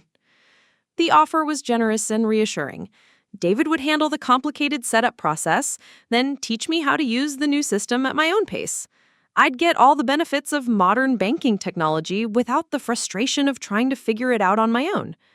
When would you want to do this? I asked. How about Thursday afternoon? I could drive up after work, we could get everything set up in a couple of hours, and then you'd have the weekend to practice using the new system before your normal banking routine next week. The timeline seemed reasonable, and Thursday afternoon was one of my less structured days. I'd have plenty of time to focus on learning without feeling rushed or overwhelmed. All right, I agreed, but I want to understand every step of what you're doing. I don't want to use a system I don't comprehend. Absolutely, David assured me. We'll go through everything together, and I won't set up anything without explaining it to you first. David arrived Thursday at 3 p.m. carrying his laptop computer and a folder full of paperwork from First National Bank. He'd apparently visited the bank during his lunch break to pick up the necessary forms and information packets, another example of the thoughtful preparation that reinforced my confidence in his intentions. I brought everything we need, he said, settling himself at my kitchen table and opening his laptop. The bank representative was really helpful. She walked me through the entire process so I can make sure we don't miss anything important. The fact that David had taken time during his workday to visit my bank and prepare for our session touched me deeply. Here was a busy professional who was dedicating his limited free time to helping his mother navigate the complexities of modern banking. How could I not be grateful for such devotion? Where do we start? I asked, pulling up a chair beside him so I could see his computer screen. First, we need to verify your identity and account information, David explained, opening what appeared to be the First National Bank website. They require multiple forms of identification for online account setup, including your social security number, driver's license information, and answers to several security questions. The website looked legitimate. Professional design, official bank logos, security certificates that David pointed out as evidence of the site's authenticity. I provided the requested information without hesitation, trusting that David knew what he was doing and that the bank's security measures would protect my personal data. Now we need to set up your login credentials, David continued, username and password, plus security questions that you'll need to answer if you ever forget your login information. This is where David began what I would later recognize as the first phase of his systematic takeover of my financial accounts. Instead of letting me choose my own username and password, he made what seemed like helpful suggestions. Mom, for security purposes, you should use a really strong password, something with a combination of letters, numbers, and symbols that would be impossible for a criminal to guess. But it also needs to be something you can remember easily. He suggested using a combination of Harold's middle name, my birth year, and the street number of our first apartment. Information that would be meaningful to me, but difficult for outsiders to guess. The logic was sound, and the password he created seemed both secure and memorable. "What about the username?" I asked. "The bank recommends using something that's not obviously connected to your real name. Maybe something like Maple Leaf 47, since you love your maple tree in the front yard, and Dad was born in 1947. The username seemed clever and personal, incorporating elements that were meaningful to our family history, but that wouldn't be obvious to potential fraudsters. What I didn't realize at the time was that David was carefully choosing login credentials that he could easily remember and access without my assistance. He was setting up a system that would allow him to log into my accounts from his own computer without needing to ask me for passwords or security information. For the security questions, they want 3 questions that only you would know the answers to. How about your first pet's name, your mother's maiden name, and the name of your elementary school? I provided the answers: Whiskers, Morrison, and Oakdale Elementary. Information that David had known for decades and that would give him permanent access to my accounts even if I changed my passwords later. Once the online banking was established, David moved on to what he called streamlining my account structure. This process would prove to be far more significant than I understood at the time. "Mom, you currently have accounts at 3 different banks," David said, reviewing the notes he'd taken during our previous meeting. "Your checking account here at First National, your savings account at Millbrook Community Bank, and your investment accounts at Hartford Financial. This makes monitoring really difficult and creates unnecessary security vulnerabilities." The observation was accurate. I did have accounts scattered across multiple institutions, mostly because Harold and I had opened them at different times for different purposes over the decades. "What do you suggest?" I asked. "Let's consolidate everything at First National," David recommended. "They have excellent investment options, their online system can handle all your banking needs, and having everything in one place will make monitoring much easier." The suggestion made sense from an organizational standpoint. Having all my accounts with one institution would indeed simplify my monthly financial management and make it easier to track my overall financial position. "How would we do that?" I asked. "I can handle most of the paperwork," David offered. "We'll need to close the accounts at the other banks and transfer the funds to new accounts here at First National. It's mostly just a matter of filling out the right forms and making sure everything transfers correctly." The offer to handle the paperwork was appealing. I'd always found bank bureaucracy tedious and intimidating, and the idea of having David manage the complicated transfer process was a relief. "What about my investment accounts?" I asked. "Those took Harold years to set up properly." "We'll recreate the same investment strategy here," David assured me. "First National has access to all the same mutual funds and investment options that Hartford Financial offers. We'll just transfer everything over without changing your actual investments." The explanation seemed reasonable and conservative. I wouldn't be changing my investment strategy, just moving it to a more convenient location. Over the next hour, David helped me fill out what seemed like dozens of forms: account closure requests, fund transfer authorizations, new account applications, and investment portfolio transfer documents. He explained each form carefully, and everything seemed straightforward and legitimate. What I didn't understand was that by consolidating all my accounts at First National, David was creating a single point of control for my entire financial life. Instead of having to manipulate multiple banks and institutions, he would soon be able to control everything from one location. The following Tuesday, David accompanied me to the law office of Williams and Associates for what he'd described as a routine consultation about setting up a limited power of attorney for emergency situations. I'd known attorney Williams for 15 years. He'd handled Harold's will and several real estate transactions for us, so I felt comfortable discussing my legal needs with him. David had called ahead to schedule the appointment and to brief Mr. Williams on what we wanted to accomplish. "I explained that you're looking for basic protection in case of medical emergencies or temporary incapacity," David told me, as we walked into the law office. "Nothing complicated, just standard documentation that most people your age should have in place." Mr. Williams greeted us warmly in his oak-paneled office, where Harold and I had signed our wills a decade earlier.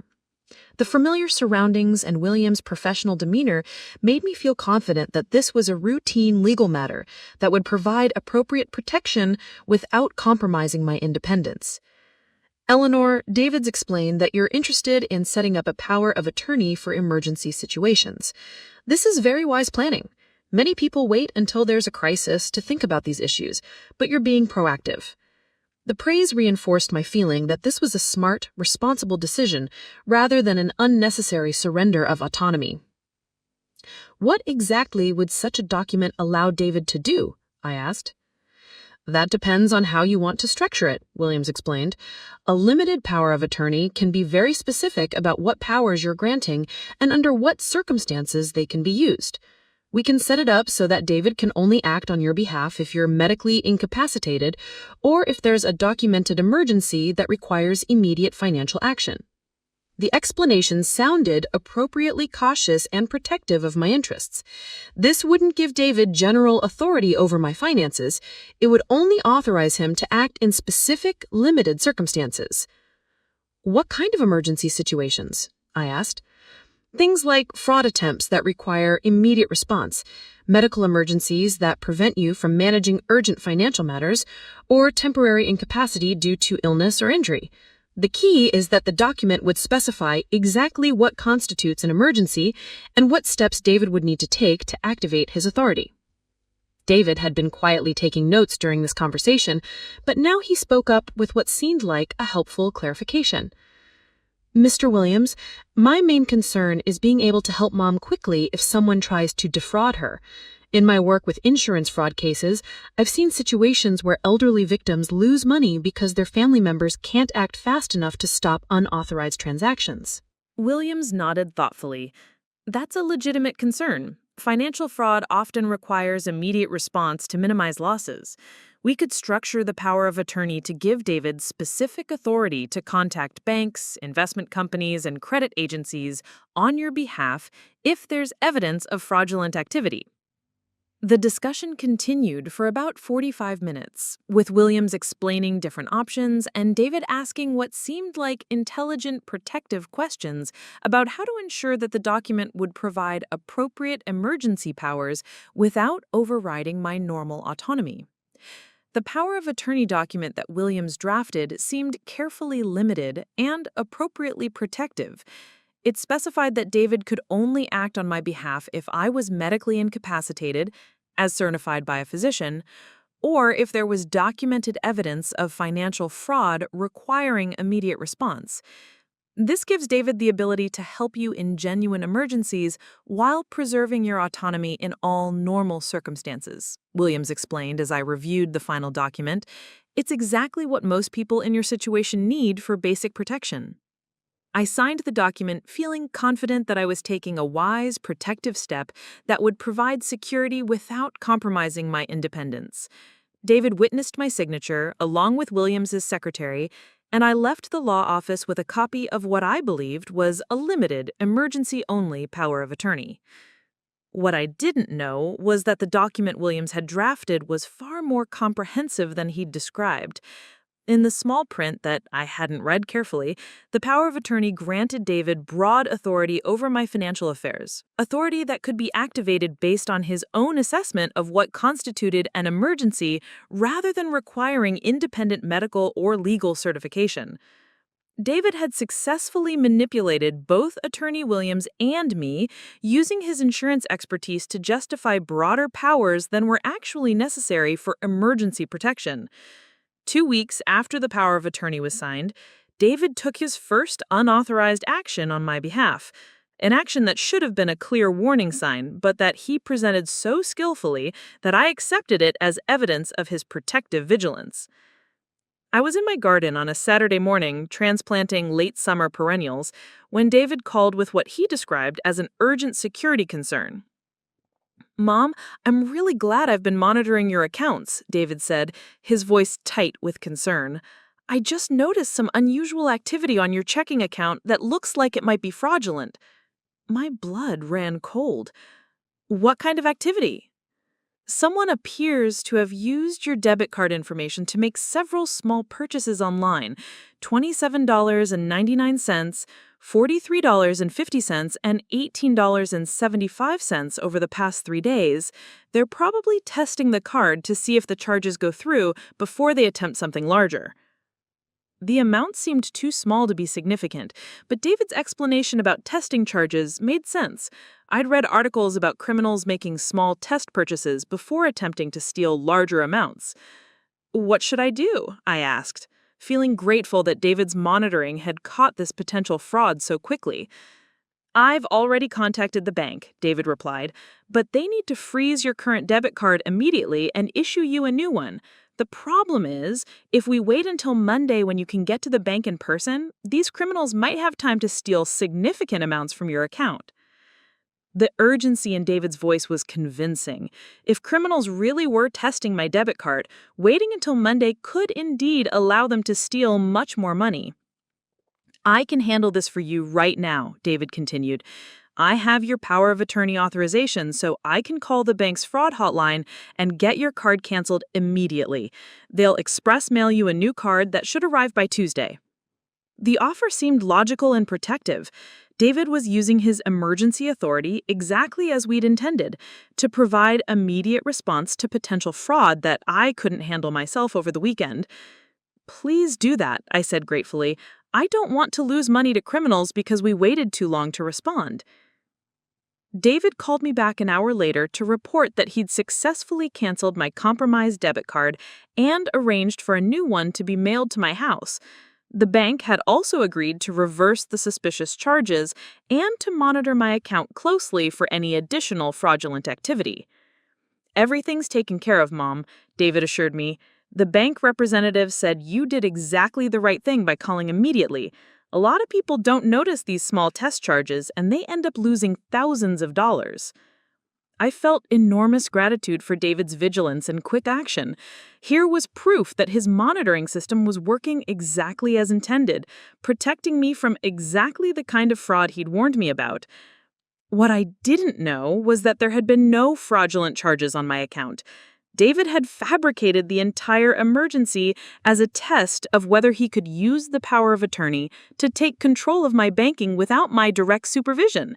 The suspicious charges he'd described were actually legitimate purchases I'd made myself, but had forgotten about in the normal course of daily life. While I was waiting for my new debit card to arrive, David called with what he described as an exciting investment opportunity that required immediate action. Mom, you remember how we talked about your portfolio being too conservative? David said during our regular Sunday evening phone call. Well, I found an investment option that could significantly increase your returns without substantially increasing your risk. I was in my living room, having just finished watching the evening news when David's call came. The comfortable routine of our weekly conversations had become one of my favorite parts of retirement life, and I always looked forward to hearing about David's work and his plans for the week ahead. What kind of investment? I asked, curious about what his professional research had uncovered. Hartford Mutual has developed a new senior-focused investment fund specifically designed for people in your situation, David explained. It's only available to customers with over $100,000 in assets, and they're only accepting new investors for the next 2 weeks.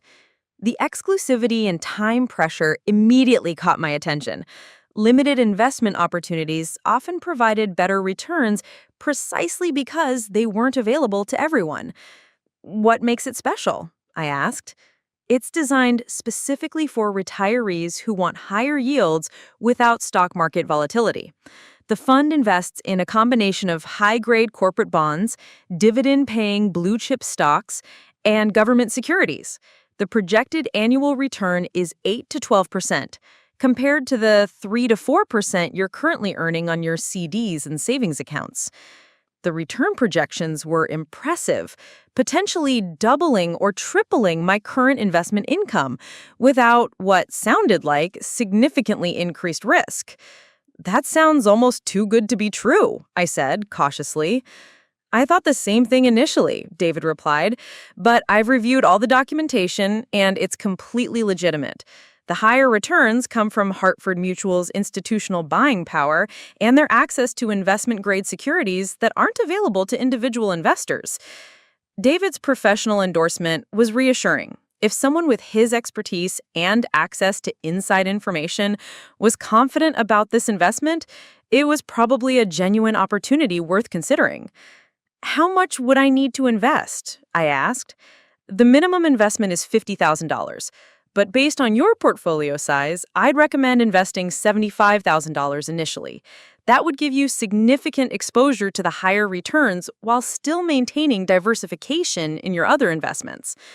The amount seemed substantial, but it represented less than half of my total investment portfolio. If David was right about the return potential, investing $75,000 could increase my monthly income by several $100s. I'd want to read all the documentation before making such a significant investment, I said. Absolutely, David agreed. The problem is that the enrollment period closes Friday, and they need all the paperwork completed by Thursday to process new accounts in time. I could drive up tomorrow evening with all the documentation, we could review everything together, and if you're comfortable with it, we could submit the application before the deadline. The tight timeline was concerning, but David's willingness to drive up on a weeknight to review the materials demonstrated his commitment to helping me make an informed decision. What if I decide I don't like the investment after I've committed to it? I asked. Most investment funds have a grace period where you can withdraw your money without penalties, and this particular fund allows withdrawals with just 30 days of notice. So even if you changed your mind later, you wouldn't be locked into anything long-term. The flexibility was reassuring. This wasn't an irreversible commitment. It was an opportunity to try a potentially better investment strategy with the option to change course if it didn't meet my expectations. All right, I agreed. Bring the documentation tomorrow evening and we'll look at it together. David arrived Monday evening with an impressive folder of official-looking documents, prospectuses, performance reports, regulatory filings, and account opening forms that appeared to be from Hartford Mutual Insurance Company. The materials were professional and comprehensive, exactly what I would have expected from a legitimate investment opportunity. I've highlighted the key sections: the fund overview, the risk disclosures, the fee structure, and the projected returns. Everything you need to make an informed decision. The documentation was complex, but appeared thorough and legitimate. The fund was called the Hartford Mutual Senior Yield Fund, and according to the materials, it had been operating successfully for 3 years, with consistent returns in the 9 to 11% range. David walked me through each section of the documentation, explaining the investment strategy, the fee structure, and the risk factors. Everything seemed reasonable and well-designed for someone in my situation. The fees are quite reasonable, David pointed out, just 1.5% annually, which is lower than most comparable funds, and there are no upfront sales charges or withdrawal penalties. The fee structure seemed fair, especially compared to some of the investment options Harold and I had considered over the years.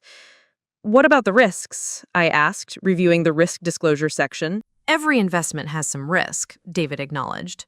But this fund is considered conservative by industry standards. The biggest risk is probably interest rate fluctuations affecting bond values, but the fund managers use hedging strategies to minimize that exposure. David's explanation sounded professional and appropriately cautious. He wasn't promising unrealistic returns or minimizing risks. He was presenting what appeared to be a legitimate investment opportunity with honest disclosure of both benefits and potential drawbacks.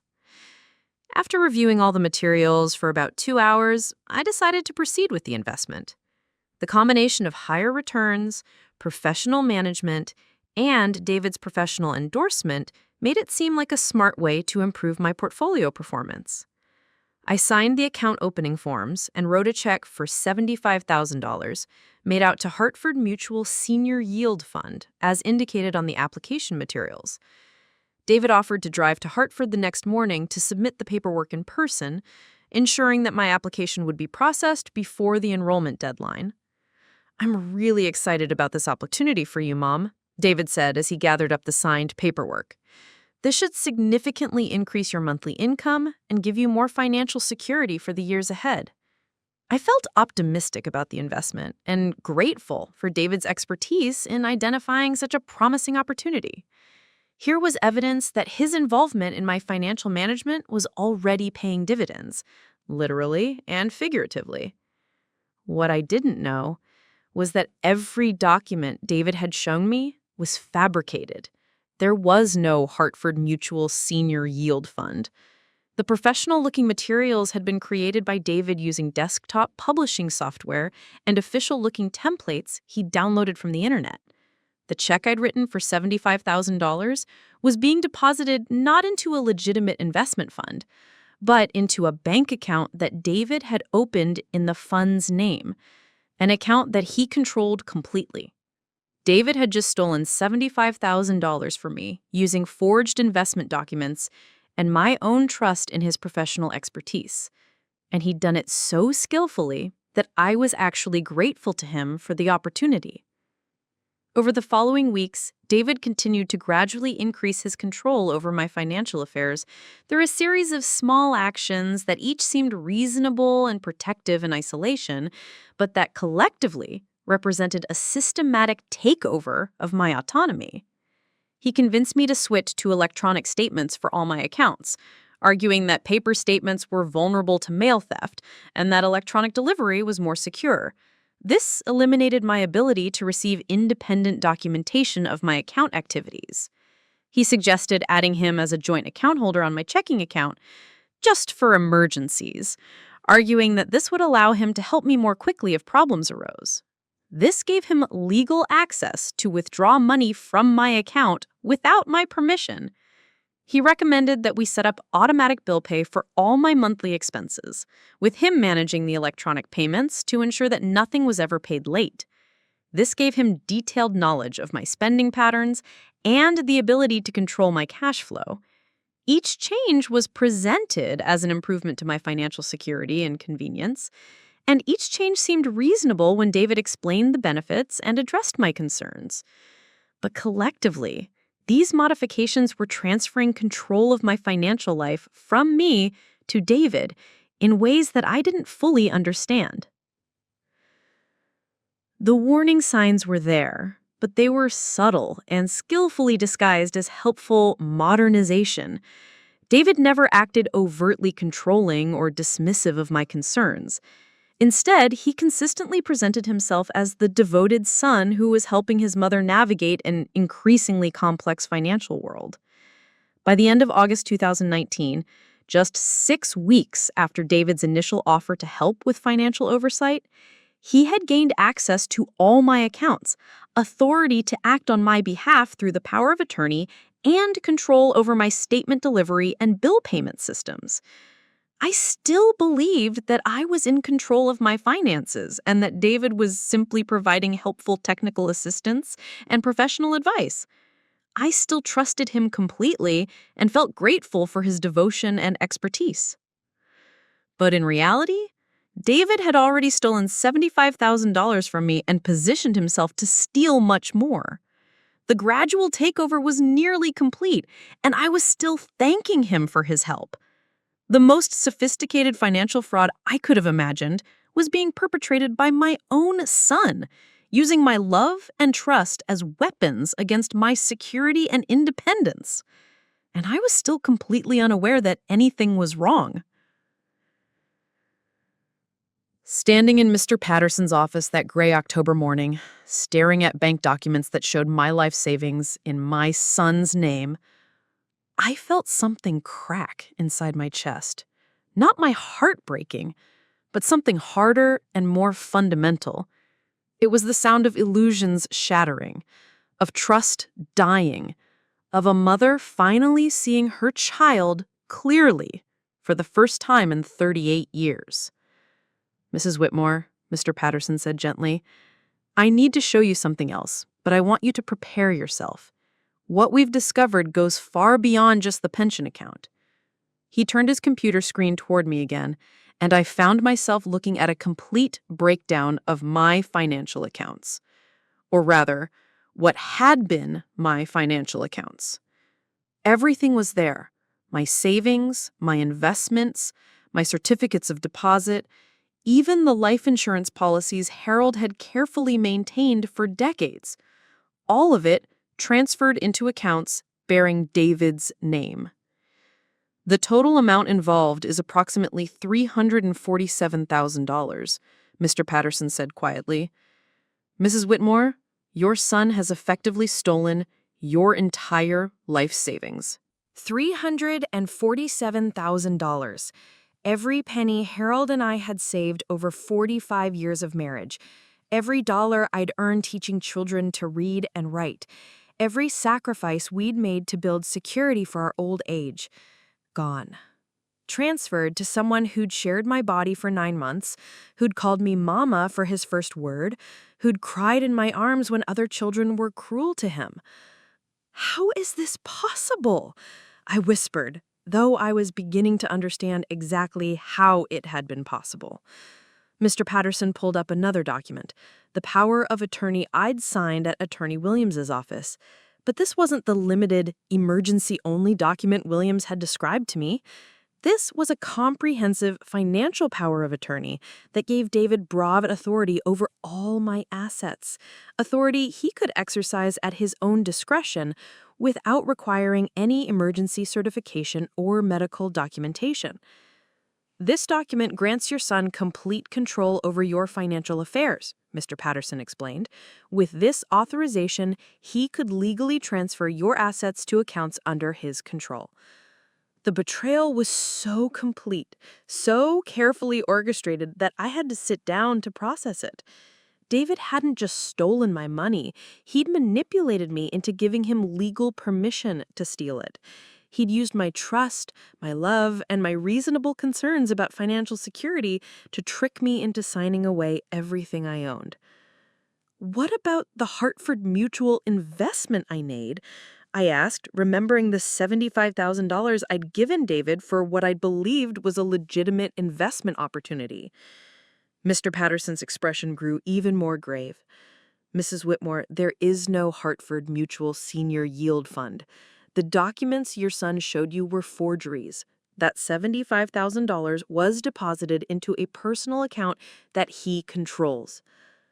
The fabricated investment materials, the fake company documents, the professional presentations, all of it had been an elaborate con game designed to steal my money while making me grateful for the opportunity. Mr. Patterson leaned forward across his desk, his expression combining professional competence with genuine compassion. Mrs. Whitmore, what your son has done is called financial elder abuse, and it's a serious felony. You need to file a police report immediately. The words police report hit me like a physical blow. The idea of calling the police on my own child, of having David arrested and charged with crimes against me, felt like the ultimate failure of motherhood. I can't call the police on my own child, I said, tears finally beginning to flow down my cheeks. There has to be another way to handle this. Maybe if I talk to him, if I explain how this has affected me. Mrs. Whitmore, this wasn't a mistake or a misunderstanding. This was a carefully planned and executed crime. Your son spent months studying your habits and vulnerabilities, creating fake documents, and systematically stealing your life savings. People who commit crimes at this level of sophistication don't stop because their victims ask them nicely. The truth of his words was undeniable, but accepting it meant accepting that the David I'd loved and raised had never really existed. The real David was someone who could look me in the eye while robbing me of everything I'd worked my entire life to build. What if I can't prove what he did? What if he's covered his tracks too well? Mrs. Whitmore, we have documentation of every transaction, we have the forged power of attorney, we have the fake investment documents, and we have electronic records showing that these transfers were made from your son's computer using login credentials he created. The evidence is overwhelming. Mr. Patterson picked up his phone. I'm going to call Detective Sarah Chen with the Millbrook Police Department. She specializes in financial crimes and she's worked on several elder abuse cases. She'll be able to walk you through the process and explain your options. Detective Sarah Chen arrived at the bank within an hour of Mr. Patterson's call. She was a woman in her 40s with kind eyes and a no-nonsense demeanor that immediately put me at ease. She'd clearly handled cases like mine before and understood both the legal complexities and the emotional devastation involved in family financial abuse. Mrs. Whitmore, Detective Chen said as we settled into a conference room at the bank, I want you to know that you're not alone in this situation. Financial abuse by adult children is unfortunately very common, and it's often committed by the family member who seems most trustworthy and helpful. Her words were both comforting and heartbreaking. Comforting because they meant I wasn't uniquely foolish or gullible. Heartbreaking because they meant other families had been destroyed by the same kind of betrayal I was experiencing. Can you walk me through how this relationship with your son developed? Detective Chen asked, opening a notebook and preparing to take detailed notes. I spent the next 2 hours telling her everything. David's initial phone call about elder fraud, his Saturday visit with the flowers and professional materials, the online banking setup, the power of attorney meeting, the fake investment opportunity, and all the small steps through which he'd gained control of my financial life. Detective Chen listened without judgment, occasionally asking clarifying questions, but mostly letting me tell the story in my own way. When she finished, she reviewed her notes and looked up at me with an expression of professional determination. Mrs. Whitmore, what your son did to you was a sophisticated, premeditated crime. The good news is that he left a detailed electronic trail that will make prosecution relatively straightforward. The challenging news is that recovering your money may take time, and there's no guarantee we'll be able to recover all of it. What's the first step? I asked. We filed criminal charges immediately, Detective Chen replied. Grand larceny, financial elder abuse, forgery, and fraud. These are serious felonies that carry significant prison sentences. Filing charges also allows us to freeze any accounts where your money might be hidden and to begin the asset recovery process. The idea of David going to prison was almost as devastating as the theft itself. But I was beginning to understand that protecting myself and recovering my money would require treating David not as my beloved son, but as the criminal he'd chosen to become. Detective Chen recommended that I not contact David directly about the discovery of his theft. We want to arrest him before he has a chance to hide more assets or destroy evidence, she explained. Any contact from you might alert him that we're onto his scheme. But 3 days after filing the police report, David called me with what he clearly intended to be the final phase of his con. His timing was tragically perfect. If I hadn't already discovered his theft, this call would have completed his destruction of my financial security. Mom, I have some really concerning news, David said, his voice carrying the same worried tone he'd used to alert me about the fake debit card fraud months earlier. I've been monitoring your accounts, and I've discovered some serious irregularities that suggest you might be suffering from early-stage dementia. The accusation hit me like a physical blow. David was now questioning not just my financial decisions, but my mental competence, the ultimate weapon in the financial abuser's arsenal. What are you talking about? I demanded, though I was proud that my voice remained steady and strong. Mom, you've been making some really irrational financial decisions lately. Forgetting payments, making duplicate purchases, authorizing transactions that you don't remember. I think it's time we seriously considered having you evaluated by a doctor. The gaslighting was breathtaking in its cruelty. David was describing the natural result of his own manipulation and theft as evidence of my mental decline, setting up a scenario where my attempts to regain control of my finances would be dismissed as the confused actions of an incompetent elderly woman.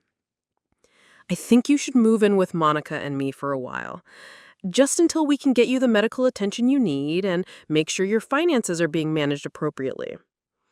The final trap was now fully revealed. David wanted to isolate me from my support systems, establish himself as my caregiver, and use claims of my mental incompetence to maintain permanent control over my stolen assets. But I was no longer the trusting mother who'd welcomed his help 4 months earlier.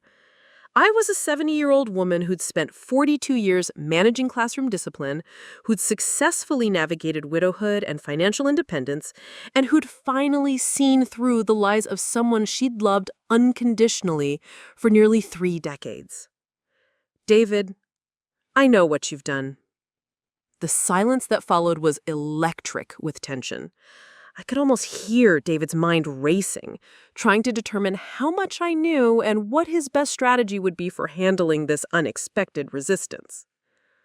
I don't know what you mean, Mom, he said finally, his voice taking on the wounded innocence he'd perfected over the years. I know about the stolen pension account. I know about the fake Hartford Mutual investment. I know about the forged power of attorney. I know you've stolen $347,000 from me, and I've filed criminal charges against you. Another long silence. When David spoke again, his voice had changed completely. Gone was the caring son, the professional financial advisor, the concerned family member. What remained was cold calculation and barely controlled rage. You can't prove anything. And even if you could, no one will believe a confused old woman over her loving son who's been trying to protect her from her own poor judgment. The police seem to believe me, I replied. Detective Chen found your electronic trail quite convincing. She said you left evidence of every transaction, every forged document, every lie you told me. Mom, his voice took on a pleading quality. You don't understand what you're doing. If you pursue this, you will destroy our family. Is your pride really more worth it than your relationship with your only son?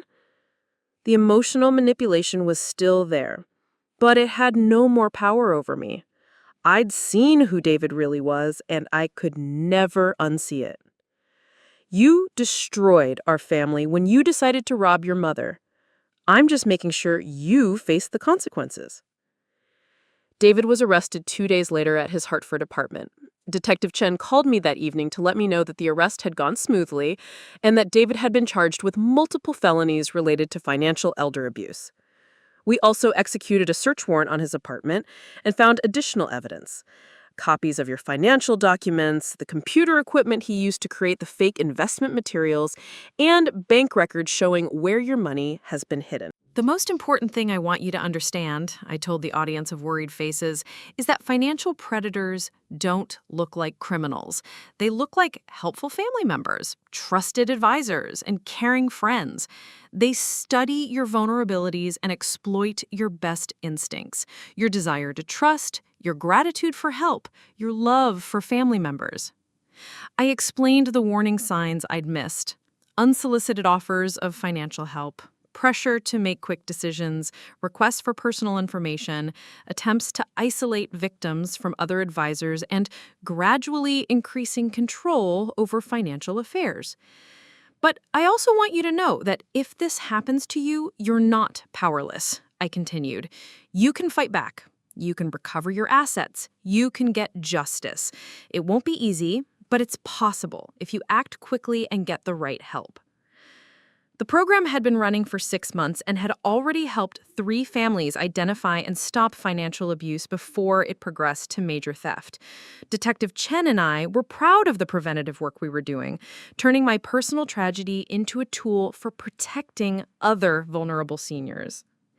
Perhaps the most surprising outcome of this entire ordeal was the discovery of my own strength and capability. David's theft had been designed to make me feel helpless and dependent, but fighting back against it had proved exactly the opposite.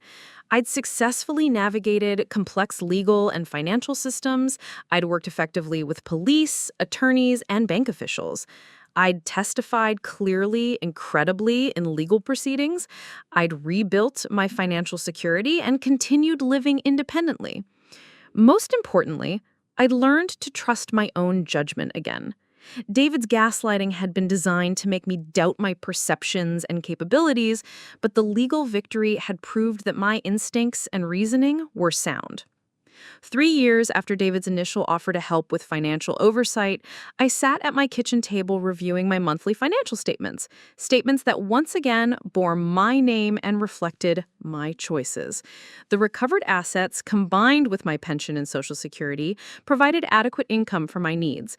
I wasn't as wealthy as I'd been before David's theft, but I was financially secure and completely independent. David had served 2.5 years in prison before being released on parole. He'd made no attempt to contact me since his sentencing, and I had no desire to resume any relationship with him. The son I'd loved had been revealed to be an illusion, and the man who'd replaced him was a stranger who'd proved capable of devastating cruelty.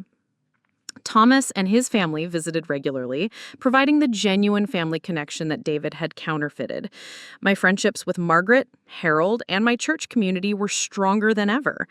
And my work with Detective Chen on financial fraud prevention gave me a sense of purpose and accomplishment that made my retirement years meaningful in ways I'd never expected. If you're watching this video because you recognize signs of financial abuse in your own life or in the life of someone you love, I want you to remember this. You are not powerless. You are not too old to fight back. You are not obligated to accept victimization in the name of family loyalty or misplaced gratitude. Financial predators count on their victims feeling ashamed, confused, and helpless. They use those feelings to maintain control and prevent their victims from seeking help. But shame belongs to the predator, not the victim. Confusion can be cleared up with the right information and support. And helplessness is an illusion that disappears the moment you decide to fight back. If someone has stolen from you, call the police. If someone is pressuring you to give them control over your finances, refuse and seek independent advice. If someone is using your love and trust as weapons against your security, remember that real love never demands the sacrifice of your autonomy and dignity. The woman who welcomed David's offer of help 3 years ago was loving, trusting, and generous, qualities that made me vulnerable to his manipulation, but that were not weaknesses. The woman who fought back and won was the same person, just with clearer vision and stronger boundaries. I survived financial elder abuse by my own son. I recovered most of my stolen assets. I sent my abuser to prison. I rebuilt my life stronger than before, and I'm using my experience to protect other people from the same devastation. That's not the story of a victim. That's the story of a victor. And if you're facing something similar, you can be a victor too. The strength is already inside you. You just need to decide to use it. Thank you for listening to my story. Thank you for taking the time to learn about financial elder abuse. And thank you for having the courage to protect yourself and the people you love. The woman who welcomed David's offer of help 3 years ago was loving, trusting, and generous, qualities that made me vulnerable to his manipulation, but that were not weaknesses. The woman who fought back and won was the same person, just with clearer vision and stronger boundaries. The locksmith changed more than just my door locks that day. He changed my life by giving me back my power. Sometimes the most important thing you can do is decide who gets access to your life and who doesn't. And sometimes the most loving thing you can do for someone is to hold them accountable for the harm they've caused, especially when that someone is your own child. I am Eleanor Whitmore. I am 73 years old. I am a survivor, and I am living proof that it's never too late to take your life back.